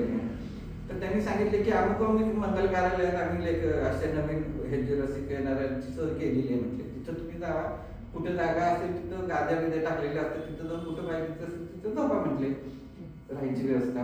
मग रात्री 1ची वेळ होती, मी आपलं गेलो, बघतोय तो सगळं ते फुल सगळ्या गाद्या भरलेल्या, कुठं जागा नाही. 1 क्षणभर मग खोल्या काय होत्या, त्या खोल्यात बघितलं तर एक कोपऱ्यात एक गादी तेवढी मोकळी होती, बाकीच्या गाद्यावर सगळे लोक झोपलेले होते 1-1 वाजलेले. मी त्या कोपऱ्याच्या गादीवर झोपतो. आणि मग सकाळी उठल्यानंतर मग फक्त इकडे फोन येतात, त्या मग विचारायला ओळखी जातात. तर शेजारी अनिरुद्ध नव्हते, ऋतुपर्ण होता त्याला. तर कॉन्टिनेंटल तर प्रकाशनानंतर तो होता, आणि मग त्याची ओळख झाली. मग गप्पा झाल्या आपल्या स्वभाव. माझा कसा खर्चा कोणाला दुखावणार नसल्यामुळे गप्पाही चांगल्या लागल्या. आणि मग त्याच्या स्टॉलवर मी जाऊन वेळ कसं जायचं एकटंच फिरायचं, त्या कॉन्टिनेंटलच्या स्टॉलवर जाऊन बसायचो. आणि गर्दी व्हायला त्यांनी चक्क माझ्या काउंटर सोपवलं. म्हटलं की डॉक्टर तुम्ही आहे इथं बसा, पैसे वगैरे घ्या, मी जरा तिकडे बाकीचं बघतो. इतके त्यांना विश्वास बसला. आणि नंतर मग ओळख झाल्यावर तर म्हटलं कसं जाणार आहे जाताना. मी म्हटलं नाही आता बघणार नाही, म्हटलं आपली गाडी विचारा की म्हटलं आपण पुण्याला जाऊ. मग त्याच्याच गाडीत मी पुण्याला आलो. अनिरुद्ध कुलकर्णींच्या घरी गेलो त्यावेळी. मग त्या अनिरुद्ध कुलकर्णींशी त्या ऋतून ओळख करून दिली. मग त्यांनी विचारलं तर मी लिहिता काय, तर हो लिहितो म्हटलं. मग काय लिहिताय सध्या, तर म्हटलं मी धाकटावाडा कादंबरी सध्या लिहायला आहे इथं वाड्याला संस्कृतीवरची. ते म्हटले झाल्यावर आणा. तेव्हा अनंतराव कुलकर्णी पण होते, थकलेले होते तेव्हा, पण त्यांनी वाचली होती धाकटावाडा. आणि मग ती कॉन्टिनेंटलकडे गेली. आणि थोडेसे चांगले ऋणानुबंध निर्माण झाले, त्यामुळे ओळीनं 6-7 पुस्तकं कॉन्टिनेंटलने काढली. असे प्रकाशित चांगले नियात गेले. त्याला असे सुद्धा योग उपयोगी पडतात. म्हणजे साहित्य संमेलनाला राहणं हे त्या दृष्टीने मला उपयोगी पडतं. माझंही पहिलं दुसरं कॉन्टेंट काय मला वाटतं त्या संबंधात तुम्ही हिमालयाच्या ट्रेकिंगसाठी पण गेलात का? तिथेही देवळी आणि देवेश मंदिराची गाठ पडली, आणि परत साताऱ्यात कार्यक्रम झाला त्यावेळी तुम्ही माझी त्यांची ओळख करून दिली. तुम्ही बहुतेक सर्व साहित्य प्रकार हाताळलेत. मगाशी एक शब्द तुम्ही वापरले की made by order, made by order असं तुम्ही सांगितलं. तर तसं तुम्हाला कधी टीव्ही सिरियलसाठी लेखन करा असं कुठं काही प्रपोजल वगैरे आले नाही करा, कारण त्याच्यात तुम्ही लिहिले नाही बस, किंवा तुम्ही जाणीवपूर्वक लांब राहिला असंही मला वाटतं. टीव्ही सिरियलसाठी तसं काही मला कोणी मागणी केलेली नव्हती, पण वहिनी साहेब कादंबरीवर मात्र सिनेमा काढायचं ठरलेलं होतं. सीमाताई इथे आहेत, योगेश्वर गद्दे त्यांनाही माहिती आहेत त्यांनी. तर अभिराम पडकर तर माझा मित्र होता, त्याच्याकडे माझी ती कादंबरी होती वहिनी साहेब. तर धंदे त्यांच्या शेजारी राहायचे, तर धंद्याने काहीतरी वाचायला म्हणून ती कादंबरी नेली अभिरामकडनं. आणि नंतर मग त्यांनी सांगितलं की मला ह्याच्यावर चित्रपट काढायची इच्छा आहे. मला आनंद झाला, म्हणजे चांगली इच्छा आहे त्याच्यात. तर मग म्हटलं कोण ह्याच्यावर लिहिणार कोण? मग अरुणाताईंचं नाव निघालं. मग गंध्याने एक दिवशी मला अरुणाताईंना त्यांच्या घरी बोलवलं आणि आपण करूया वगैरे म्हटले. आम्हाला टोकन अमाऊंट पण दिली, मला आठवते 5,000-5,000 चेक दिले ते गंध्याने. आता पुढे ते काही पुढे गेले नाही ते प्रकरण, पण ही मात्र संधी आलेली होती. नंतर आता बऱ्याच दिवसानंतर मग ती धोका माझ्या कथेवर मध्ये web series web film Abhijit बाईकरनी काढलेली होती. पण एक राहिलेलं होतं की हा सिनेमाची भूल माझ्याही मनात भरपूर होती. म्हणजे 2 पुस्तकं झाल्यानंतर आणि सबनीसांची ओळख असल्यानंतर मी एकदा सबनीसांनाच म्हटलं होतं की मला जरा सिनेमात जरा असं लिखाण वगैरे करायची इच्छा आहे. त्यांनी मला इतकं झाकलं होतं, काही फोन मला आठवतं की तुला असली डोक्यात पिढा येतो कशाला म्हणेल आम्ही एवढं लिहितोय, आमचं काय म्हटले फार मोठे हे झाले आणि इथं पटकथा झाली की आम्हाला कोण बघत सुद्धा नाही. तुला लिहायचं आहे ना, कादंबरी कथा लिही, हे तुझं काय माझं राहील म्हटलं. ह्या सिनेमाच्या वगैरे आधी लागू नकोस असं मला त्यांनी लागलं. खरंच आहे की योग्य वळणावर योग्य माणसं भेटणं हे तुम्हाला म्हणजे खरोखरच चांगली माणसं भेटत गेली. आणि छोट्या पडद्याच्या तुम्ही नाही मागे लागणार ते खरोखरच मालिकांच्या दृष्टीने सांगते खूप छान झालं. हे सगळं पुढचं लिखाण तुमचं झालं नसतं इतकं चांगलं. तुमचं लोकसंस्कृतीचा गाभारा असेल, प्रिय असेल. प्रिय तर खूप वर्षापूर्वी मी वाचलेली कादंबरी, इतकी सुंदर वेगळा फॉर्म वापरलेला आहे. पती पत्नीच्या नात्याचा एक तरल भावभावनांचा असा तो पट आहे. खूप सुंदर भावना आहे आणि जरूर सगळ्यांनी वाचा. तर प्रिय नावाची कादंबरी असेल, पत्रात्मक कादंबरी. त्यानंतर वळणावरची माणसं हा तुमचा व्यक्तिचित्र संग्रह. तर या वळणावरची माणसाचं विशेष उल्लेख म्हणजे याच्यामध्ये जी व्यक्तिचित्र आहेत, व्यक्तिचित्रण आहे सगळं. त्याच्यामध्ये एका त्यातल्या कथेमध्ये मी सुद्धा ते सादरीकरण केलेलं होतं, त्यातलंच होतं नाही तात्या आणि माळी. तर माळी या रोलचं मी सादरीकरण मी आणि वनराज कुंकर आम्ही दोघांनी केलेलं होतं. आम्ही ते 2-3 ठिकाणी त्या नाट्य संमेलनात पण महाबळेश्वरला आम्ही केलेलं होतं. तर अतिशय सुंदर म्हणजे ते त्यांनी त्याच्यामध्ये प्रत्येक व्यक्तिचित्रण छान मांडलेली आहे. तर दुसरं एक होतं त्याच्यामध्ये गुलाबबाई. तर गुलाबबाई जे आहे त्याला एक छान म्हणजे कथा, ती कथेमागची कथा, गुलाबबाई या कथेमागची कथा डॉक्टर आपल्याला सांगतील. आणि खूप त्याला गुलाबबाईंनी यांना यशही मिळवून दिलं. परदेशामध्ये गुलाबबाई नेता आली त्यांना. तर खूप हा एक छान सातारकरांसाठी आपल्याला अभिमानाची गोष्ट होती. तर डॉक्टरांना त्या कथेमागची कथा सांगा किंवा त्याबद्दल काय म्हणता येईल तुम्हाला? मला वाटतं की इथं बसलेल्यापैकी बऱ्याच जणांना गुलाबबाई हे कथा माहिती असेल, पण ती खेड्यात एक तमासगी बाई मी जेव्हा लहानपणी होते तरी 12वीच्या वर्गात असताना पाहिलेली होती. आणि ती कुठेतरी माझ्या मनात असं राहिलेलं होतं की अर्थात ती तेव्हा तमासगीर असली तरी तेव्हा तमाशा तिनं बंद केलेला होता. जे वयाच्या उतरणीला झालेलं असं तिथं ते वय होतं त्यावेळेचं. आणि मग तिच्याशी बोलल्यावर झाल्यावर तिची लक बोलण्याची ढब वगैरे हे सगळं माझ्या डोक्यात बसलेलं होतं त्यावेळी. आणि मग ती गुलाबबाई लिहिली होती. पण काय असतं, प्रत्येक पात्राचं असू दे किंवा पुस्तकाचं असू दे नशीब असतं असं मी म्हणतो. खूपदा माझ्या चांगल्या पुस्तकांना मला वाटतं तसं सुद्धा कधी कुणी बघितलं नाही किंवा पुरस्कार मिळाले नाही. तर काही मी लिहिलेले पुस्तकं ठीक आहे आता आलेले होतात, त्याला पुस्तकाला बक्षीस मिळून जातात. तर पुरस्कार मी हे वाङ्मय ह्याच्याशी मला तेव्हापासून ते वाटलं की मला वाटत होतं की धाकट्या वाड्याला कधी बक्षीस मिळावं, वहिनी साहेबला मिळावं. पण तेव्हा काही पारितोषिक काही मिळाली नाही त्या पुस्तकाने. नंतरच्या अलीकडच्या सगळ्या पुस्तकांना मिळाली. तर तो भाग वेगळा. पण गुलाबबाईच्या बाबतीत मला एक सांगायला पाहिजे की त्याला चिटणीस साहेबांचं सुद्धा खूप योगदान आहे की ती नाट्यकृती लिहायला लागली मला एकांकी. कारण साहित्य परिषदेला नाट्य परिषदेला त्यावेळी स्पर्धेसाठी काहीतरी पाहिजे होतं. देवधर साहेब होते मला वाटतं. त्यांनी सांगितलं की तुम्ही एखादं काहीतरी एकांकिका आम्हाला लिहून द्या. आम्हाला अभय देवरे होते, आता अभय देवरे इथे नाही, त्यांची आठवण इथे असलेलं. तर अभय देवरे माझ्याकडे आलेले होते की काहीतरी लिहून द्या. मग माझ्या डोक्यात ती मुलाबाई आली आणि ती एकांकिका लिहिली की लोकसाहित्यातल्या म्हणजे त्यावेळेच्या तमासगीर लोकांचं आयुष्य कसं होतं असं तिची ती व्यथा होती ऍक्च्युली त्या तमासगीर बाईची की ती सांगते की आता सगळं झगमगाट दिसतं म्हणजे की आता सगळे आलेले असतात, पण त्यावेळेच्या लोकांचं ते आयुष्य कसं होतं. म्हणजे ती एका ठिकाणी म्हणते की तमाशातल्या बाई हाताला धरायला तमाशाच्या बाईचं इतर मी स्पर्श चालतो, पण जेव्हा त्यांच्या घरात आम्ही वाड्यात किंवा कुठेतरी गावात गेलो जेवायला गेलो तर आम्हाला पडवीत बसवायचे, वरनं पाणी मांडायचे म्हणजे हाताला असं पाणी. तर ही ज्या त्या लोकांची एक प्रकारची शोषण होतं किंवा भोगणं होतं सगळं. तर ह्या लोकांनी कला टिकवली हे मान्य केलं पाहिजे. कारण आता जरी ते धर्मघाट आले तर त्यावेळी तर घराखाली तमाशा करणारी माणसं होती, गाडीत बैलगाडीत जाऊन तमाशा सादर करणारी माणसं. ह्या माणसांचं जीवन अतिशय व्यथापूर्ण होतं. म्हणजे जत्रेच्या मोसममध्ये 4 पैसे मिळायचे, परत आयुष्यभर वर्षभर काय करायचं. मग आयुष्यात कर्जबाजारी राहायची, त्या दारूच्या सवयी असायच्या, पैसा हातात राहायचा नाही. तर हे सगळं त्या माणसांचं जे आयुष्य होतं ते सगळं आयुष्य गुलाबाई ह्या एकांकिकेत थोडं थोडं मांडण्याचा प्रयत्न केला होता. आणि सुदैवानं मग चिटणीस साहेबांनी देवधर साहेब म्हणले की आपण नाट्य परिषदेच्या ह्याच्यानं बसूया. ती बसली, स्पर्धेमध्ये पण पुढे गेली आणि त्यातल्या 2 एकांकिका विश्वनाट्य स्पर्धेला जायच्या होत्या. त्यामध्ये तिची निवड झाली, ती न्यू जर्सीला सादर झाली. मी चिटणीस साहेबांनी आम्ही पैसे भरले होते पण आम्हाला काय त्यांनी नेले नाही. पण एकांकिकेतले सगळे कलाकार मात्र जाऊन आले.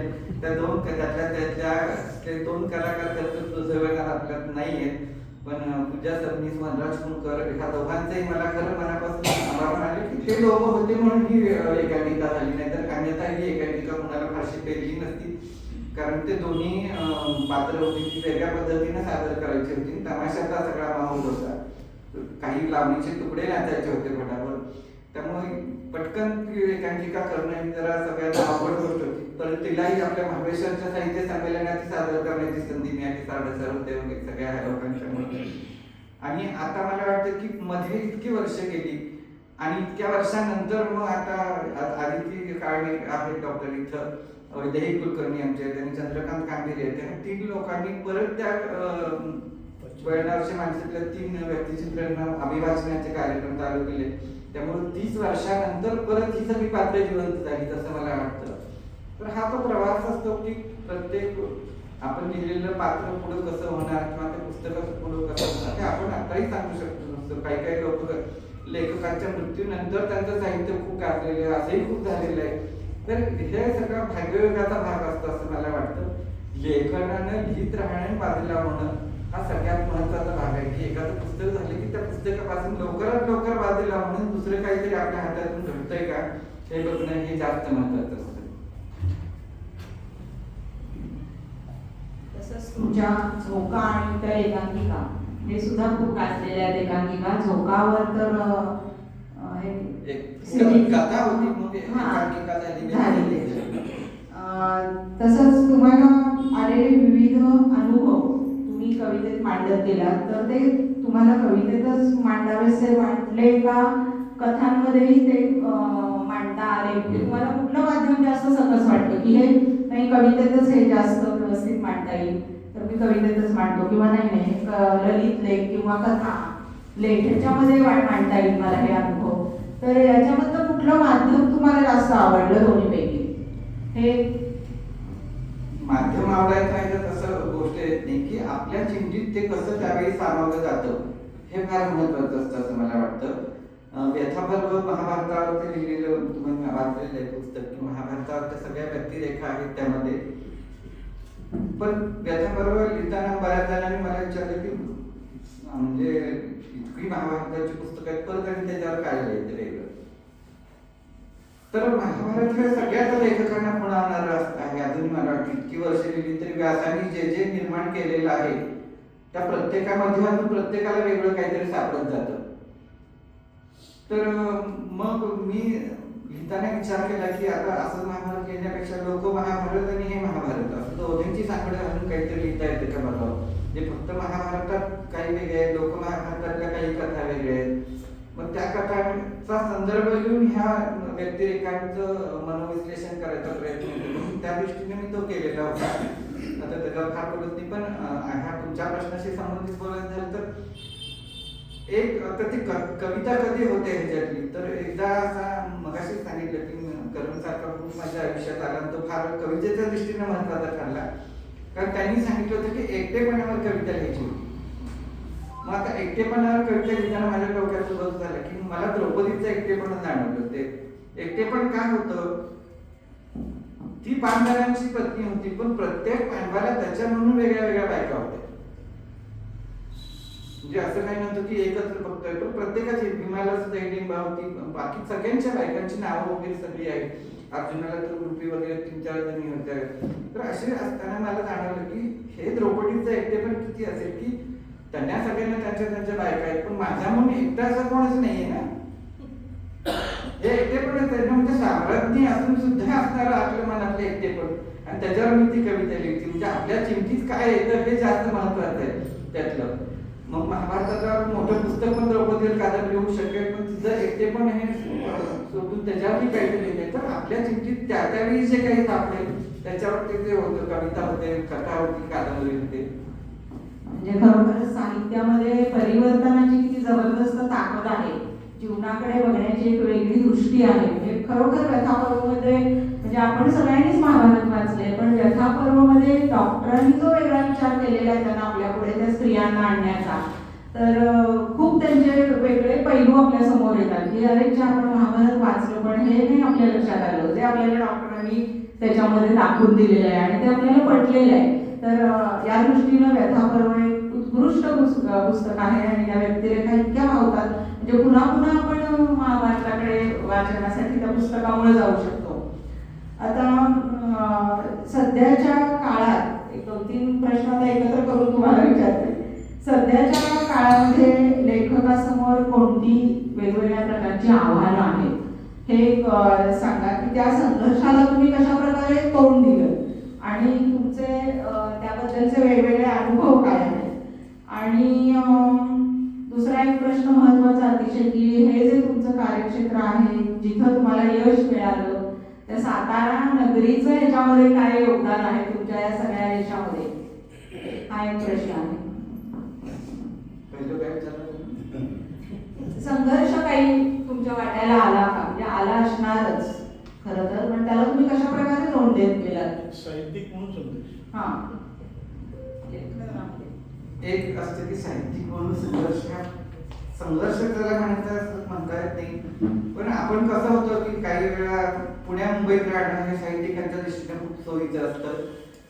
आणि जेव्हा मी लिहित होतो तेव्हा सगळं साहित्य पुण्या मुंबईतच एकवटलेलं होतं असं मला वाटतं. मग साताऱ्यासारख्या ठिकाण तिथं जायचं किंवा साताऱ्यासारख्या ठिकाण आपल्याला माहितीच नसतं, काही पुरस्कार कसले असतात माहिती नसतं, बाकीच्या काही साहित्य संस्था तिकडच्या माहिती नसतात, कुठं पुस्तक वाटायचे हे माहिती नसतं. तर हा संघर्ष म्हणणार नाही, पण ह्याच्या पुण्या मुंबई बाहेर राहण्याचं एक तोटे त्यावेळी होते. आता खूप बदललेले आहे, आता पूर्वीसारखं राहिले. म्हणजे आता तुम्हीच बघता की आपल्या इथं किती कार्यक्रम साताऱ्यात होतात वाचन संस्कृतीचे पुस्तकांचे. म्हणजे एखादा दिवस महिन्यात 4-5 दिवस सुद्धा खडे जात नाही, इतके कार्यक्रम वेगवेगळ्या ठिकाणी चालले असतात. हे त्यावेळी नव्हतं.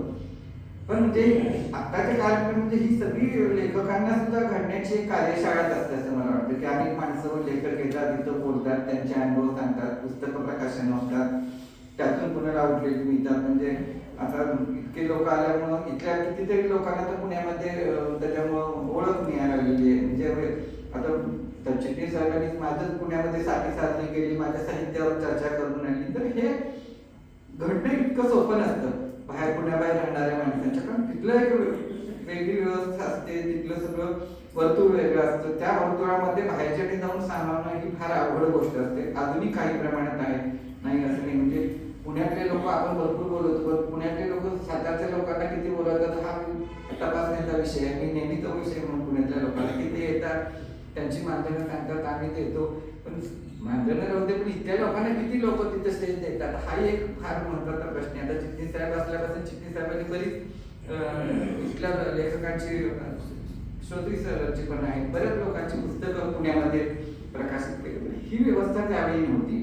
त्यामुळं एक्सपोजर मिळायला, लोकांच्या समोर यायला त्यावेळी म्हणजे आतासारखी परिस्थिती जर आणखी लवकर झालं असतं ते सगळं. थोडंसं माझ्या नशिबात चांगले भाग होते, चांगली माणसं माझ्या नशिबात आली, लेखक वगैरे सगळे. त्यामुळे थोडं मला तुलनेने इतरांच्या वर जायला मदत झाली. ती मान्य करायलाच पाहिजे की आज नाव व्हायला किंवा पटकन लेखक म्हणून मान्यता मिळायला तो भरपूर मला एक प्रकारचा सपोर्ट होता. एक दृष्टी म्हणजे त्याला सपोर्ट साहित्य संस्थांवर काम करतात, ग्रंथमहोत्सव, नगर वाचनालय, कारण कार्यक्रमाच्या निमित्तानं अनेक माणसं आली ना. त्यामुळे हा संघर्ष बाकीच्या लेखक म्हणजे जे ग्रामीण भागातल्या लेखकांच्या तुलनेने मला थोडासा कमी करायला लागला असं झालं असं वाटेल. पण संघर्ष हा करावा लागतो, प्रत्येक लेखकाला लागतो. म्हणजे प्रत्येक पुस्तक हा लेखकाच्या दृष्टीने वेगळा संघर्षाचा भाग आहे असं मी म्हणेन. आपल्याला वाटतं की काही नाही, आपल्याला 2 पुस्तकं निघाली, 3 पुस्तकं निघेल, पण असं नाही. प्रत्येक पुस्तकाच्या बाबतीत एक वेगळा संघर्ष असतो. ते पुस्तक बाहेर येणं, त्याला एक्सपोजर मिळणं, त्याचं प्रकाशन करणं, लोकांच्या समोर जाणं, त्याच्या रिव्ह्यूज येतात तरी बघणं, रिव्ह्यूज कोण लिहिणारे का बघणं, हे सगळ्या प्रकारातनं सगळ्यांना जावं लागतं. अजूनही आपण आमचं निर्धार राहून झालं की माझं पुस्तक करायचं जाऊ दे, आपण झालेलो त्याच्यावर पुढच्या प्रक्रिया झाल्या नाही तर त्याच्यावर मग लोकांच्या पर्यंत जायला तर कमी पडतं. आणि लेखकांनी आता हे प्रयत्न करायला पाहिजे. म्हणजे त्यात कमी पण आहे असं मी मुळीच म्हणणार नाही की आपल्या पुस्तकाला रिव्ह्यूज घ्यायला पाहिजे, त्याच्यात एक्सपोजर मिळायला पाहिजे. हे प्रयत्न आता करायचे वेळ. म्हणजे सिनेमा, मोठे मोठे सिनेमा कोट्यवधींच्या निमित्त त्यांना सुद्धा अनेक कार्यक्रमात जाऊन त्याला प्रचार करावे लागतात नटांना, दर्शकांना, तेव्हा ते सगळं लोकांच्या पर्यंत पोहोचतं. पुस्तकाच्या बाबतीत थोड्याफार प्रकारे आहेत असं मला वाटतं. पण तुम्ही जे म्हणताय की ते पुण्याला जाणं म्हणजे तेवढं सोपं नाहीये, पण खरोखर तुम्ही तिथं बऱ्याच लोकांचे तुमचे चांगल्या चांगल्या मोठ्या ज्येष्ठ लेखक, साहित्यिक यांचे इतके जवळचे संबंध आहेत डॉक्टरांचे, तर त्यांना आम्ही श्रोत्रींना सुद्धा म्हणतो नेहमी, नुलकर मॅडमला म्हणतो की तुम्ही पुण्याकडे जा. म्हणजे 100% तुम्ही जा असं नाही, पण तुम्ही जास्तीत जास्त योगदान द्या ना तिथे. जे अस्सल आहे ते शेवटी टिकणार आहे. त्यामुळे तुमचं जर खरोखर एवढं सुंदर तुमचं साहित्य आहे तर ते त्याही लोकांना पाहिजे ना, मिळायला पाहिजे. त्यामुळे तुम्ही तिथं जावं असं हे खरोखर आम्ही डॉक्टरांना नेहमी म्हणतो श्रोत्रीला की तुम्ही तिकडे गेलं पाहिजे. तुमचं जे आहे ते सगळ्यांसाठी तुम्ही ते खुलं केलं पाहिजे. तर तुम्ही खरोखर हा विचार करायला हरकत नाहीये की आहे तुमच्यात ती कपॅसिटी आणि म्हणून तुम्ही आहे तिथं तुमच्या ओळखीचे एवढे चांगले संबंध असणारे अरुणाताईंसारखे आहेत. त्यामुळे खूप आहेत असे लेखक, तर तुम्ही जाऊ शकता. आणि खरोखर फ्युचर इतकं तुमचं चांगलं आहे म्हणजे इथे राहून तुमचं नाही असं म्हणण्याचा अर्थ नाहीये. तर तुम्हाला इथे छान एक मिळालेलं आहेच पाठबळ सगळ्यांचं, पण तरी सुद्धा तुम्हाला जास्तीत जास्त फ्युचर आहे. त्यामुळे तुम्ही जरा सरकारीकडे फार लांब नाहीये. शेवटी काय असतं, लेखकाची न्याय जिथे असते कुठलेली तिच्यापासून लेखक चुकायला की तो चुकल्यासारखा होतो असं मला नेहमी वाटतं. आज उद्या मला रोज सकाळी ग्रंथालयात गेलो नाही, तेवढी पुस्तकं बघली नाही, तिथल्या माणसांची गप्पा मारली नाही तर मला दिवस उगवला असं वाटतच नाही. आणि अशा वेळी मी पुण्यात जाऊन काय करणार आहे तिथल्या मागोमध्ये असं वाटतं की ही जे आपला भोवताल आहे, डोळ उठल्यानंतर अजिंक्य तारा दिसला नाही, तिथं स्कूटरवरून जाताना समोरचं काय घाट दिसला नाही. तर हे सर्व आयुष्यात असताना आपलं जे साचलेपण आहे ना ह्याच्यापासून आपण मुरत गेलेलो असतो. लोणचं फुटल्यासारखं आपलं आयुष्य फुटलेलं असतं, एका ठिकाणी असतं. आणि अशा वेळी कसं असतं की लोणच्यावर आपण तेल घालतो ना की लोणचं टिकून राहावं, तसं इथलं वातावरण असतं. हे आपल्या आयुष्यावरचं तेल आहे, हे तेल वरचं काढून टाकलं तर ते लोणचं लवकरात लवकर बुरशी लागून खराब जाईल असं मला वाटतं. त्यामुळे बुडलेल्या लोणच्याला तसंच बुरून घ्यायचं असेल तर आपली नाळ जिथं टिकलेली आहे तिथेच राहावं. आज म्हणजे चितमपल्लीना जंगलात तर बाहेर काढलं तर काय, श्रोतीचे पाय बांधून ठेवले तर काय होतील. नुलकर वैज्ञानिक जर सांगितलं लेहरा टाकलं जायचं बंद करा तर काय होईल. सध्या त्यांना सांगितलं की हिरवाईकडे फिरकायचं नाही, मध्ये बसतात ती येतातच की झाडं पावसाचं पाणी नाही कपडत त्यासाठी ती जायला लागतात. असं नाहीये, त्या झाडाच्यावर हात फिरवल्यावर येणारं जोपर्यंत त्यांना जाणवणार नाही तोपर्यंत त्यांचं जगणं निष्क्रिय होऊन जाईल. तर ही प्रत्येक माणसाची लेखकाचीच असं नाही तर प्रत्येक माणसाचं हे असतं की ती नाळ जिथे जिथे आहे ना तिथं माणूस दुरावला गेला की तो चुकल्यासारखा होतो असं मला वाटतं. काही फायदे होत असतात पण सगळी गणित परत फायद्या तोट्यात होऊ शकत नाही असं मला वाटतं. शेवटचा श्वास सुद्धा माणसाचा समाधानात जायचा असतो. म्हणजे मी नेहमी म्हणतो की कुणीतरी समजा म्हटलं की तुला तुझ्या कर्माची फळ मिळणार आहे, तेव्हा माणसाला नेहमी आनंद व्हावा, भीती वाटू नये असं माणसाचं आयुष्य जावं. कर्माचं फळ चांगलंच मिळणार असेल तर मग आपण केलेली कर्म चांगली असतील तर चांगलं फळ मिळणार हे आपल्याला माहित असतं. त्यामुळे मग भीती नाही वाटत त्याच्या कोणत्या बोलण्याची. पण आपण काही वाईट केलेलं असेल तर वाटतं हा असा का म्हणतोय तुझ्या कर्माचं तुला फळ मिळेल म्हणून.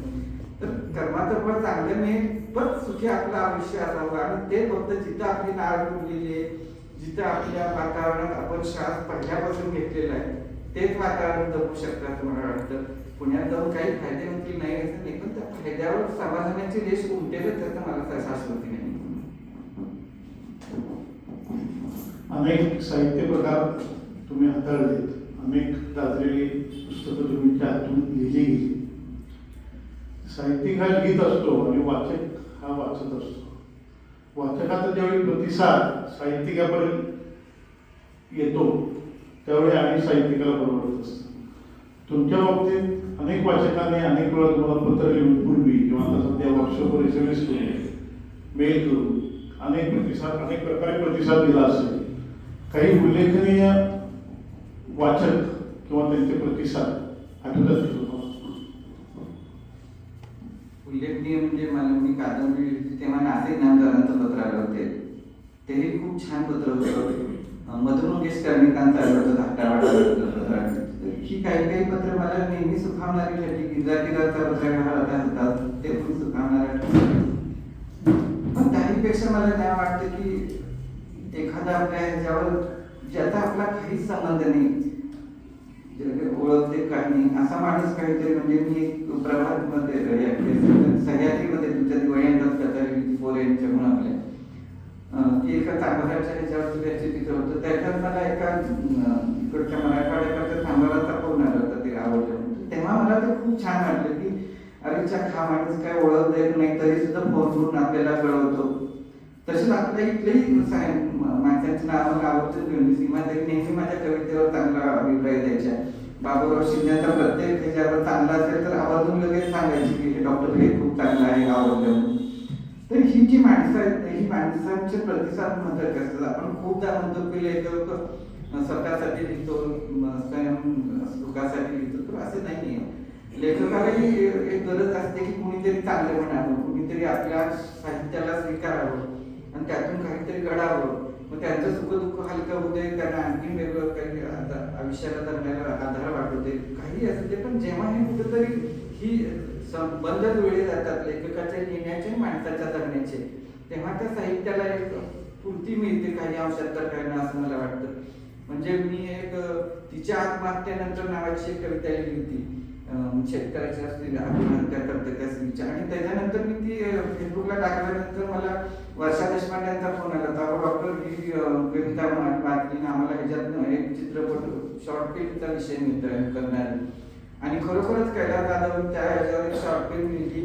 आणि त्याच्या मग पहिल्या शॉर्टच्या वेळी सुद्धा मी गेलो तर त्याच्यात भूमिकाने नावाची त्यांनी एक फिल्म तयार केली, ज्याबद्दल ती कविता पण त्यांनी दिली आणि नामोल्लेखही केला आहे त्याचा विशेष.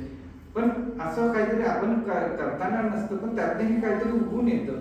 तर असं जेव्हा होतं हा खरा मला वाटतं की आपल्याला प्रतिसाद असतो लोकांसाठी, त्यातनं काहीतरी सापडलं, त्यातनं त्यांची काहीतरी निर्मिती झाली. माध्यमांतर होणं हा सुद्धा लेखकाच्या दृष्टीने एक आनंदाचा भाग असतो की आपल्या कथेतील काहीतरी नाटक झालं, सिनेमासाठी विरोधलं गेलं, हा भाग असतो तो पण वेगळ्या पद्धतीने आनंदाचा असतो. आणि माझ्या बाबतीत तर मी माध्यमांतर बरीच झाली. म्हणजे माझ्या कथाबद्दल मी सगळ्या एकांकिका ज्या आहेत त्या सगळ्या माझ्या कथांच्यावर आहेत. त्या लोकांना जे एकांकिकेचं पुस्तक आहे त्या अगोदर कथाच होत्या सगळ्या, त्याच्यानंतर माध्यमांतर झाली. मग त्यातनं काही वेब सिरीज झाली लोकांवरची, नंतर वेब फिल्म झाली. तर हा सगळा एक प्रकारचा प्रत्यक्ष आपल्याला मिळणारा प्रतिसाद असतो असं मला वाटतं. एखादा जाणं येणारा माणूस सुद्धा सांगत असतो. म्हणजे ह्या सगळ्या छान. म्हणजे माझ्याकडे प्रतिसाद वेगळ्या पद्धतीचे. मी एकदा दवाखान्यात ते पुस्तकं होतं तर माझा एक पेशंट म्हटलं डॉक्टर अजून परीक्षा देत आहे म्हटलं, किती वाजता म्हणजे त्याला काही माझा लिहिण्याशी काही संबंध नसतो, पण हा माणूस काहीतरी वाचून परीक्षा देत असेल असं त्याला वाटतं. म्हणजे सगळे प्रतिसाद वेगळे जे असतात ते फार महत्वाचे असतात असं मला वाटतं. डॉक्टरांच्याबद्दल एक आवर्जून मी सांगतो की डॉक्टरांना त्यांच्या लेखनाला वाचक प्रतिसाद तर देतात, पण डॉक्टर स्वतः आपल्यासारख्या बऱ्याच जणांची जे आपण लिहितो त्याची पोच लगेच देतो. कितीतरी माझ्या 20 वर्षापूर्वी तुम्हाला आठवते लेखक ऐक्यमधनं किंवा आणि इतर पेपरचं लेख आले तर माझ्या डॉक्टरचं म्हणून होतं ते पाठ म्हटलं.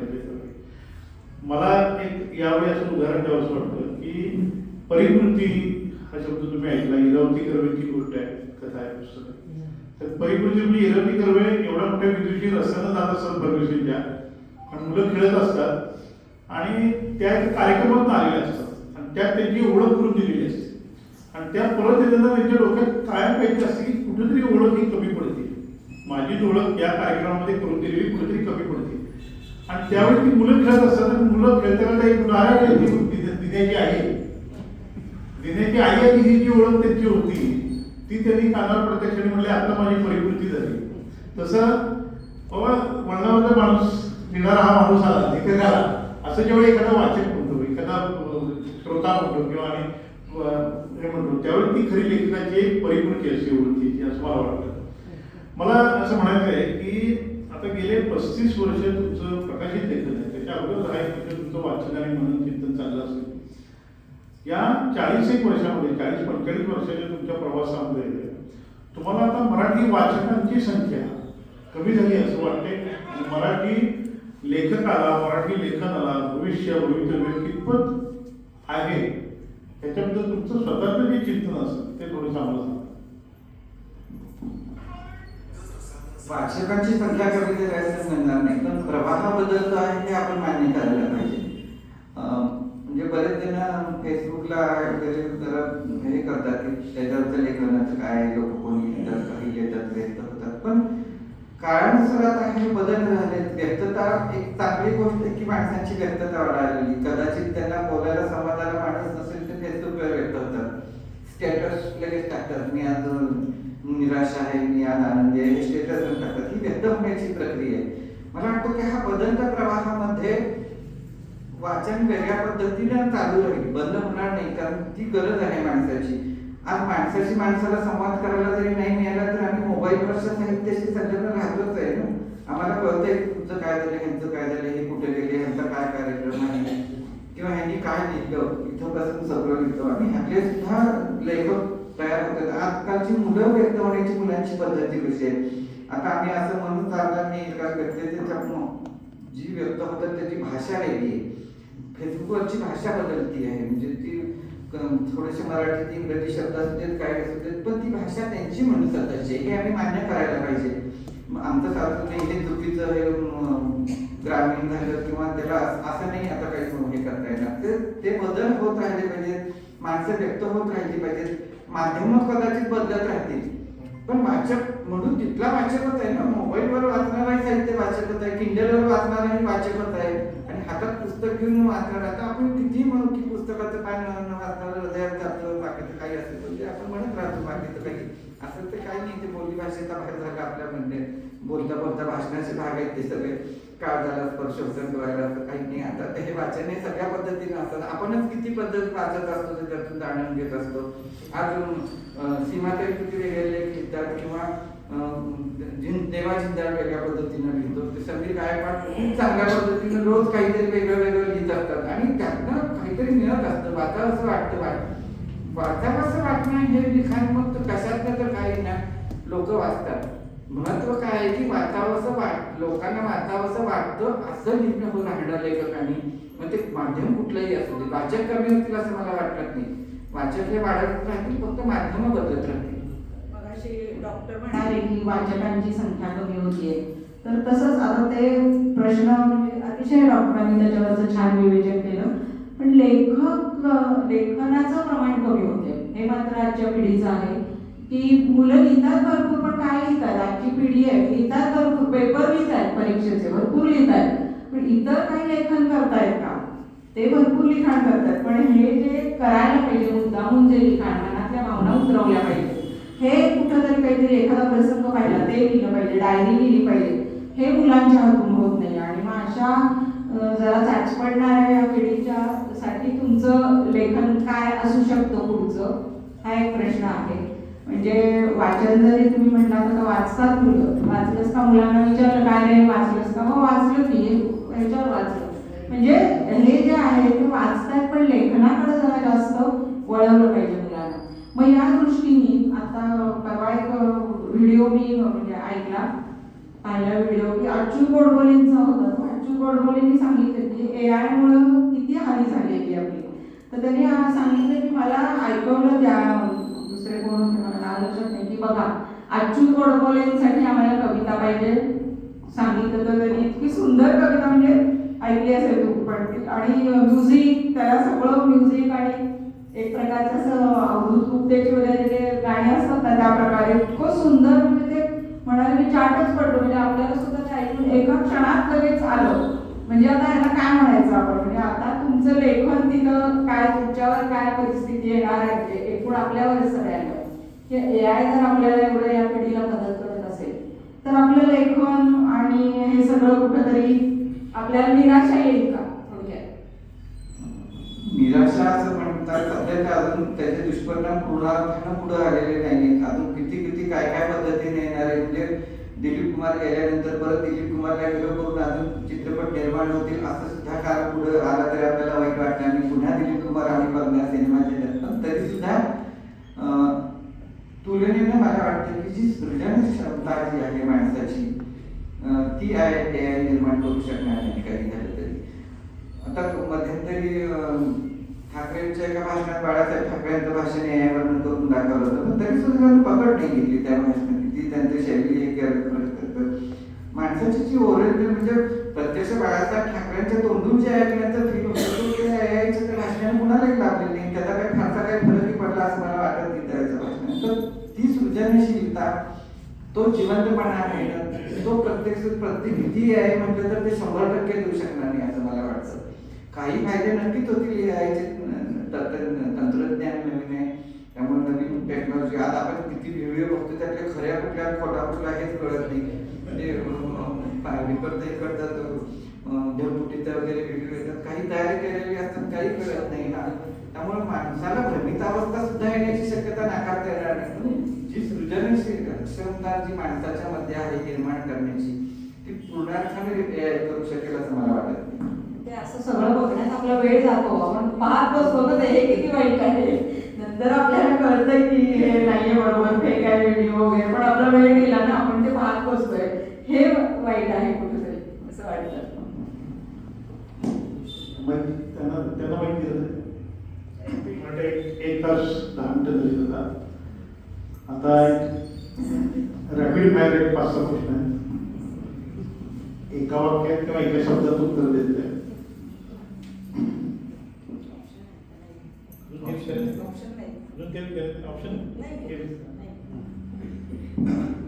तुम्हाला स्वतःला आवडणारा साहित्य प्रकार कोणता? कथा, कादंबरी, काव्य, नाटक? कादंबरी. तुमची आवडती कादंबरी कोणती? की तुम्ही लिहिलेली सांगा आणि तुम्ही जी आदर्श लेखकाची तुमच्या कादंबरी असेल तर ती दोन्ही सांगा. मला आवडलेली कादंबरी म्हणजे तुंबाडची होती. अजूनही मला ती आवडते. बऱ्याच वेळा वाचायला घेतलं की ती पूर्ण करतो, कारण त्यातल्या व्यक्तिरेखा ताकदीने निर्माण केल्या सीना पेंडसेंनी ना, ती ताकद आता क्वचित कमी दिसते की इतक्या पद्धतीने त्या व्यक्तिरेखा पेलणं आणि मोठा पट सांभाळणं त्या कादंबरीचा तुंबाडच्या होता. अख्खा कोकणचा तो निसर्ग उभा केलाय, तिथल्या भाषेसहित तिथल्या बरोबर शैली, ते तुंबाडची खोत मला जास्त आवडते कादंबरी. आणि माझी वैयक्तिक माझी पण सांगायची तुम्हाला आवडतं का? आवडते कुठलं? मला आवडते आणि माझी कादंबरी म्हटली तर प्रिय दासा. कारण पानिपतकार विश्वास पाटील आपण म्हणतो, कधीकार मिलिंद म्हणाली, तसं तुमच्या नावामध्ये कुठलं पुस्तक तुम्ही लिहिलंय अशी एखादी ओळख व्हावी, असं एखादं पुस्तक अजून तुमचं लिहायचं राहिलंय, अजून राहून गेलंय, अजून लिहिणार आहात असं वाटतंय का तुम्हाला? नाही, अजून काय लिहीन हे मला सांगता येत नाही, कारण आता तो ब्लॉग नक्की सांगता येत नाही की काय लिहून होईल. कारण कुठली कल्पना कधी सुचेल हे लक्षात येते, त्यामुळे असं ठरवून असं लिहायचं असं काय होणार नाही. पण एखादी कल्पना क्लिक झाली की मग लगेच लिहून होतं. तुम्ही इतकी साहित्य संमेलन स्वतः मराठी 15-20 पेक्षाही जास्त साहित्य संमेलन, मराठी साहित्य संमेलन, अखिल भारतीय मराठी साहित्य लहानपणी होतात, साताऱ्यात पण आता आहे. तर तुमच्या आवडीचं यापूर्वी झालेलं साहित्य संमेलन कोणतं? आळंदीचं साहित्य संमेलन त्यात लता मंगेशकर उद्घाटक होते आणि अध्यक्ष म्हणून शांताबाई शेळके होते. वा.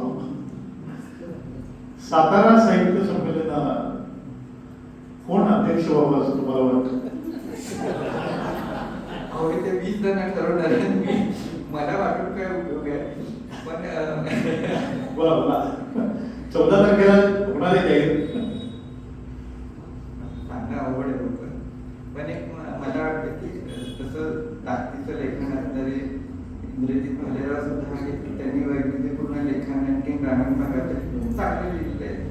तरुण आहे. मला नेहमी वाटतं की असा एक साहित्य संमेलन अध्यक्ष की ते सगळीकडे जावं, त्यांनी त्यांच्या भाषेबद्दल त्यांच्या साहित्याबद्दल इतरांना मार्गदर्शन करण्याबद्दल कोणतं राहायला पाहिजे.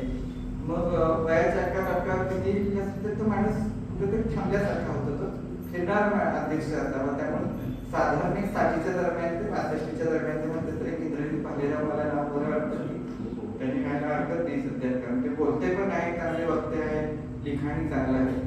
तसे तर ज्येष्ठ लिहिणारे आहेत खूप आहेत, शेवटी वयाच्या मर्यादेनंतर बाकीच्या ह्याला त्यांच्या साहित्याचा सन्मान होईल, पण त्याचा इतर लेखकांना किंवा वाचन संस्कृतीला पुढच्या टप्प्यावर कसा फरक पडणार हा भाग वेगळा. त्या अध्यक्षाच्याकडून काहीतरी प्रबोधन व्हावं, नवीन साहित्य निर्माण व्हायला काहीतरी मदत व्हावी ही भावना आहे त्याच्या मागे. तो फिरता राहावा, त्याने तो मार्गदर्शन करावं, नाहीतर मग सरकार थांबवल्यावर तो संपर्क दुसरं निवडणूक येते असं झालं तर तुला फारसा उपयोग होत नाही. त्यामुळे लेखक साहित्य संमेलनाध्यक्ष थोडासा वाङ्मयीन सातारा जिल्ह्याला इतकी परंपरा लाभलेली आहे, उत्कृष्ट साहित्य संमेलन अध्यक्ष झालेले आहेत. त्या माळेतलं एक नाव म्हणजे डॉक्टर राजेंद्र माने आहे. तर तुम्हाला स्वतःला साहित्य संमेलनाचा अध्यक्ष व्हावं असं वाटतं का? मला खरं सांगू का, मला फार कुठल्याही गोष्टीचं टेन्शन जास्त येतं. म्हणजे एखादं पद कुठल्या मिळालं तर त्याच्या त्या पदाच्या आनंदापेक्षा मला टेन्शन जास्त येतं. पण वाचनालयात सुद्धा कधी कुठल्या पदाच्या मागच्या ज्येष्ठ साहित्य आहे त्याच्यासाठी. तर म्हणजे उद्या कारवाई झालं तर मग परत मग ते जबाबदार आपण सही करायला आली, हिशोब बघायला पाहिजे. तर ह्याच्यापेक्षा माझं आनंदाचं क्षेत्र असेल त्याच्यात मला शेवटपर्यंत आपली पुस्तकं वाचणं, लिहिणं, नवीन मला सगळ्यात जास्त आवडतं म्हणजे नवीन लिहिणारे लोक आहेत ते काय लिहितात हे बघायला आवडतं, त्यांच्या साहित्यावर व्यक्त व्हायला आवडतं. आता एक मी मानतो की माझ्यावर त्या वसंत सबनीसांचा असलेलं रुणाईचे आयुष्यभर खेळावं असं वाटतं की नवीन लेखक ते आज आकाश पण आलेला होता, तो पण त्यानं सायकलवर ते छान पुस्तक लिहिलं होतं, आकाशाला आवडतं तो आलेला होता फलटण काम तो ऍडव्होकेट आहे. तर मग मी ते वाचून त्याच्यावर लिहिलेलं होतं. तर नवीन लोक जे लिहितात त्यांचं वाचायचं आणि थोडं काय विना साहित्यावर फेसबुकवर तर काय विना पण व्यक्त व्हायचं, जेणेकरून त्या लेखकाचं साहित्य दुसऱ्यापर्यंत पोहोचेल आणखीन आणि त्याच्या वाढीसाठी त्याची काहीतरी मदत होईल. हे मी एक ऋण म्हणून करतो. ते वसंत सबनीसांनी जे माझ्या ऋण दिलं, माझी ओळख देख नसताना मला त्यांनी जरा एस्टॅब्लिश व्हायला मदत केली लेखक म्हणून, ते ऋण म्हणून नवीन लेखकांच्या विषयी मी माझी धारणा तशीच ठेवतात. बरेच लेखक विश्वजित जाधव सर हे सगळी नवीन मंडळी लिहिणार आहेत. आता ज्येष्ठ झालेले आहेत पण त्यांच्या पहिल्या पुस्तकापासून मी त्यांना बघतो. तर हे सगळे लेखक आज वासंती घाटगे फार छान प्रवास वर्णन वाचन त्यांचे, पण त्यांचं पहिले प्रकाशन समारंभही मला आठवतो तेव्हा वासंतीताई अगदी नवीन लेखिका होत्या. पण ह्या लेखकांनी नंतर चांगली नावं प्रस्थापित केली, सगळ्यांची नावं झालेली आहेत. आनंद नाना लिहित आहेत, ज्येष्ठ लिहित आहेत ते. यांच्याकरता प्रत्येकाची 4-5 पुस्तकं होऊन गेली सगळ्यांची. सगळे त्यांना जिल्ह्यात सगळे ओळखतात. कांतासांची ओळखतात, ज्ञानेश्वरच्या बहिणाबाई अशी केली जाते, त्यात सुंदर कविता गाऊन जातात. तरी ह्यांच्या पहिल्या पुस्तकांच्या पासूनचा प्रवास मी सगळ्यांना बघितला. तर ह्यांना सगळ्यांना मदत करणं हे मला जास्त आवडतं. यातच आम्हाला जास्त आवडतं संमेलनाध्यक्ष पदाची. खरं तर काय झालंय, मी पूर्ण त्यांचे सन्मान करून सांगतो की ह्या पदाची एक हे होती ती आता कमी व्हायला लागलेली आहे. आता मी त्याला निवडायचं, किती चांगली माणसं झाली नाही, तर बोराडे झाले नाही, महानोर झाले नाही, मंगेशकर आपले पाडगावकर झाले नाही.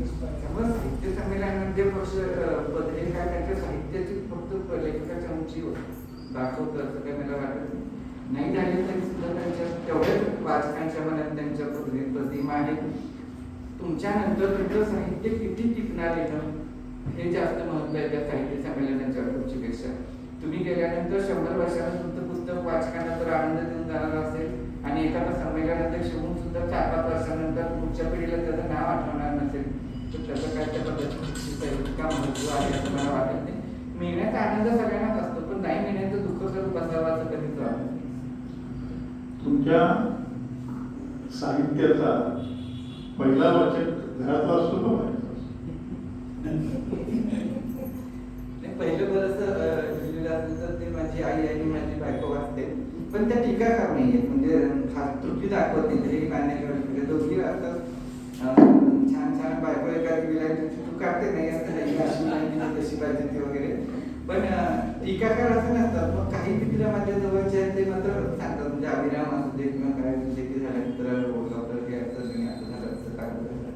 तर असे काही जाणकार मित्र पण टीकाकार आहेत, ते त्यावेळी सांगतात. ते चांगलं असतं, तर आपल्याजवळ फारच नुसतं लाईक करणारा गोताळा असणं फार धोक्याचं आहे लेखकांच्या दृष्टीनं, की कुठलंही आले लगेच आमचे किती आले व्ह्यूज किती आले, याच्यापेक्षा कोणीतरी सांगितलं नाही आता हा शब्द बदलला असता तर चांगलं झालं असतं किंवा ही ओळ बदलली असती चांगलं, असा कोणतरी मिळाला तर उलट जास्त बरं वाटतं.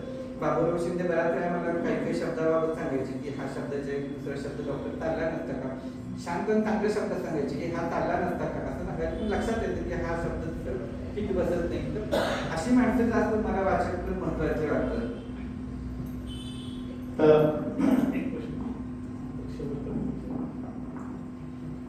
शेवटचाच प्रश्न विचारणार आहे, पण त्याआधी डॉक्टरांचा या संपूर्ण या पुढचा जो प्रवास आहे त्याच्यासाठी मी खूप खूप मनापासून शुभेच्छा देते. आता त्यांनी सांगितलं की मला काही अध्यक्ष व्हायला आवडणार नाही, पण आपल्याला आवडणार आहे. हा त्याचं मोठेपण आहे त्यांनी सांगितले, पण खरोखरच अशा माणसांचीच गरज असते.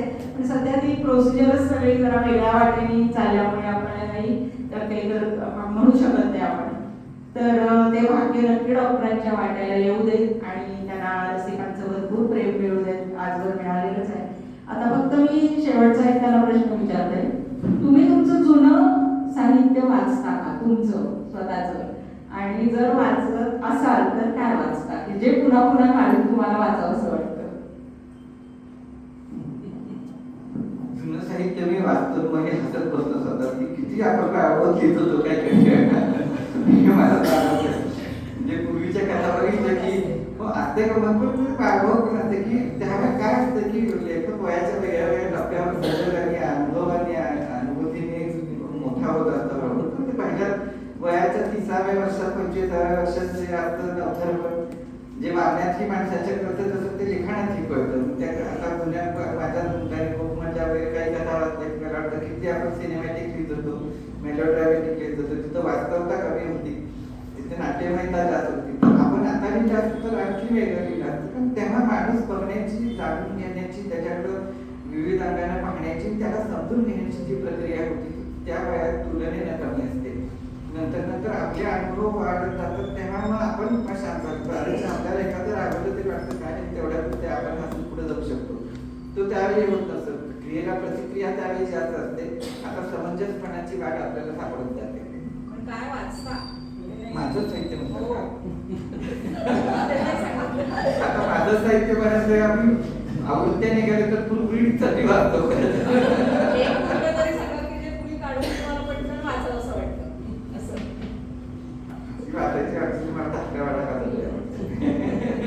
एकच प्रश्न, शेवट. असं कधी होतं का की मनात एखाद्या कथेचं बीज आहे किंवा कादंबरीचं बीज आहे आणि समोर आजूबाजूला ते घडलं, असं कधी झालंय का? चांगला प्रश्न. बऱ्याच वेळा होतं, म्हणजे एखादी कथा लिहिताना आपण नायक किंवा नायिका ठरवलेला असतो. माझ्या बाबतीत तर बऱ्याच वेळा झाले, म्हणजे एखादी कथा मी लिहित होते नायिका म्हणून, आणि तिची एक आजी त्या पात्रात होती आणि हळूहळू माझ्या लक्षात आलं की ती आजीच त्या कथेची नायिका होऊन गेलेली, कधी हे माझं मला कळत नाही. त्यावेळी मला नेहमी वाटतं की लेखकाचा अहंकार मानला असतो की लेखक लिहित नसतो, लेखकाकडून कोणतरी अदृश्य लिहून घेत असतं, ते पुढे जात असतं, असं मला मी नेहमी म्हणतो. त्याचं कारण ते असतं, बऱ्याच वेळा आपण ठरवलेलं असतं तसं शेवट होऊ शकत नाही कथेचा, काहीतरी वेगळाच होतो. म्हणजे हे जे असतं ना की बऱ्याच वेळा होतं, म्हणजे एकदा कसं निघते काय कादंबरीची आपण चॉकआउट करून कधी लिहिलं जात नाही की असं मध्य किंवा प्रारंभ मध्य अंत असं होत नाही. तर तो प्रवास कादंबरीचा करता करता कुठेतरी वेगळ्या ठिकाणीच आपण जाऊन संपतोय, असं बऱ्याच वेळा होतं. मग ते आपल्या हातात नसतं असं मला वाटतं. आता बऱ्याच लेखकांची पद्धती असते, काही चॉकआउट सगळं करून ठेवतात आणि त्याप्रमाणे प्रवास करतात, पण माझ्या बाबतीत तसं होत नाही. असं काही प्रसंग घडलाय का? हो, बऱ्याच सांगितलं ना, कथेच्या बाबतीतच घडलेलं आहे की मी ती नायिका सोडून तिची आजीच नायिका बनली, कारण ती इतकं भाष्य तिच्या आयुष्यातला अनुभव सांगायला लागते की पण ती शेवटी कुठेतरी सगळ्याच्या वर प्रतिमा तिची उंचावून गेली. अगदी नामदेव ढसाळांना मल्लिका अमर शेठ यांच्या पत्नी तिथं असेच चर्चा करत होत्या आणि त्यावेळेस त्यांनी सांगितलं की साहित्य कसं असावं. नामदेव ढसाळ म्हणाले की तेच जरी पडला तर त्याच्यावर मला कविता करता आली पाहिजे, माझ्या डोक्यात एक तेच जरी मी पाहिला तर त्याच्यावर मला कविता करता आली पाहिजे. असा घरातला एखादा प्रसंग तुमच्याबद्दल.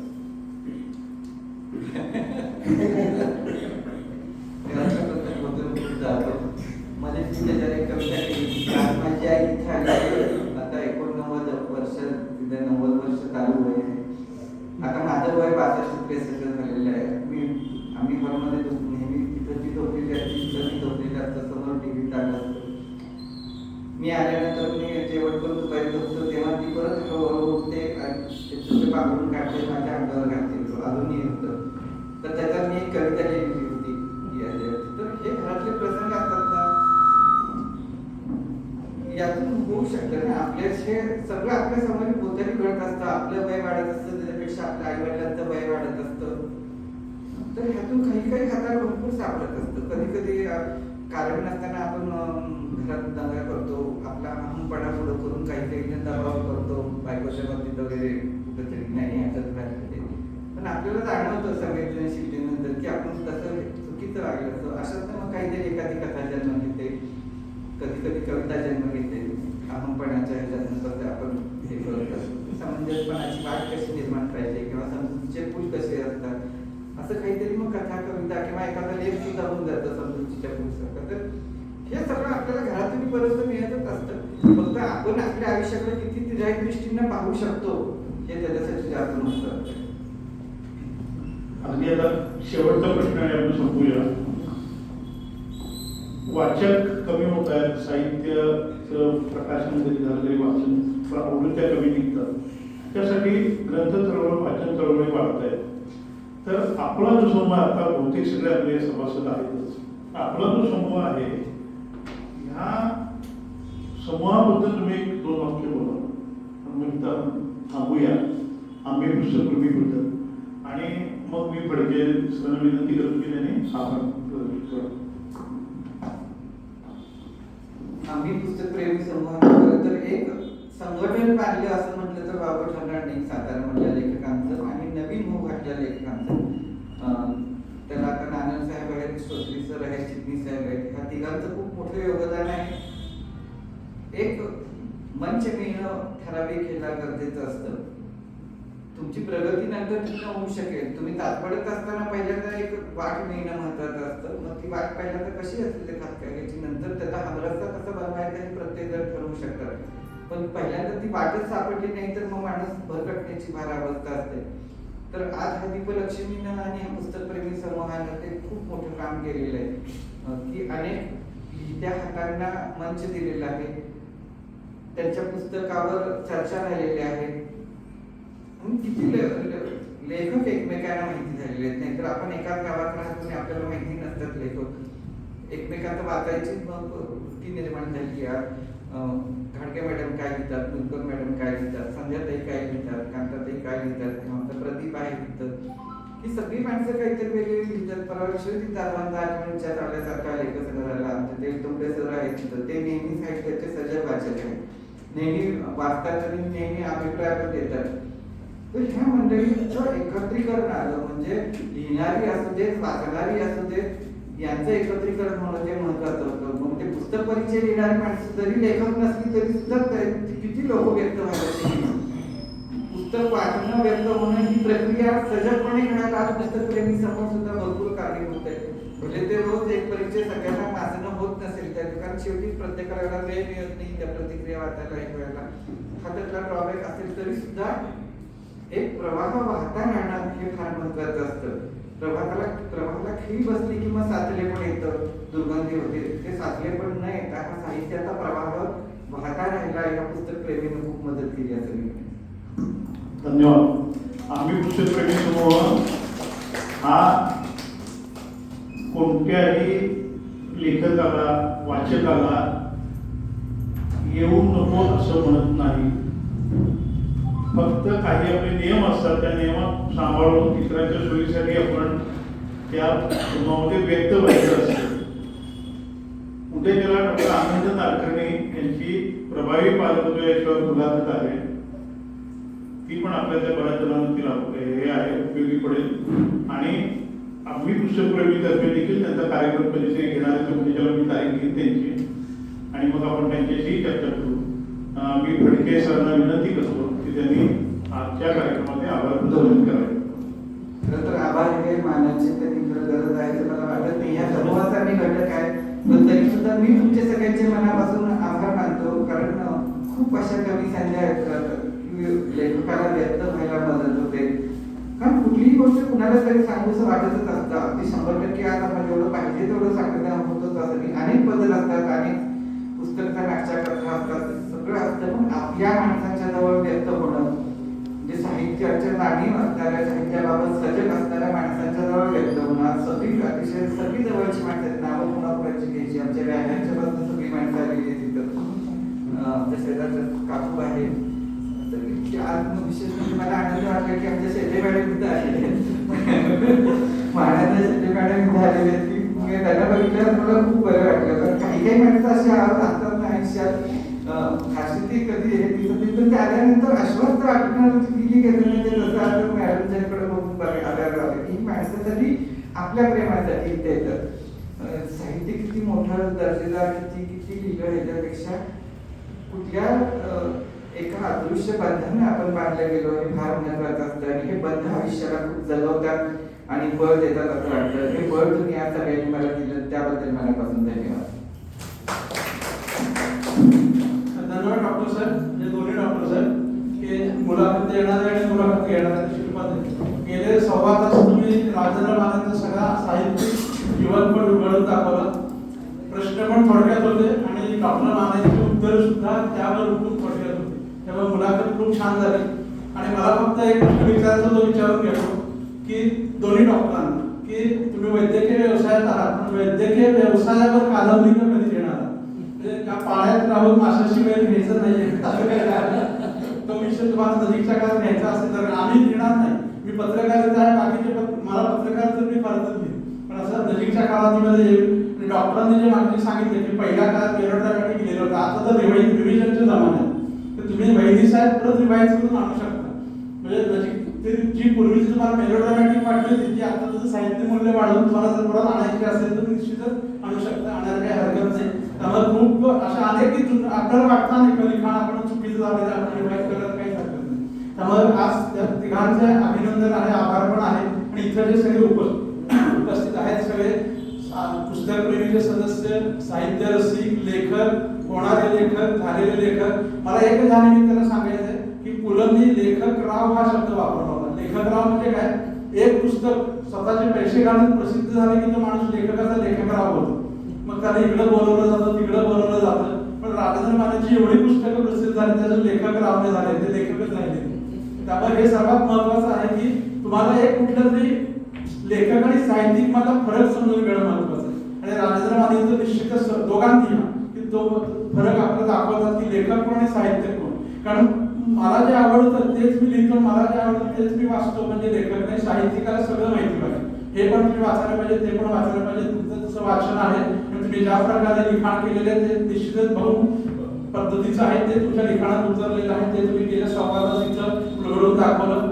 पुढच्या कार्यक्रमात सुद्धा असाच एखादा लेखक आपण निवडणार आहोत आणि तेव्हा अशाच प्रकारे जीवन प्रवास आणि साहित्य प्रवास उघडला जाईल. आज तुम्ही इथं सगळे आलात. दीपलक्ष्मी नागरी सहकारी पतसंस्थेचा हा शुभम आणि बाकी सगळी त्यांची टीम, या सगळ्यांचे आभार मानतो. डॉक्टर श्रोत्री शिल्पा चिटणीस वेळात वेळ काढून आले, त्यांनी इथं सगळे कार्यक्रम व्यवस्थित मुलाखत चांगली घेतली.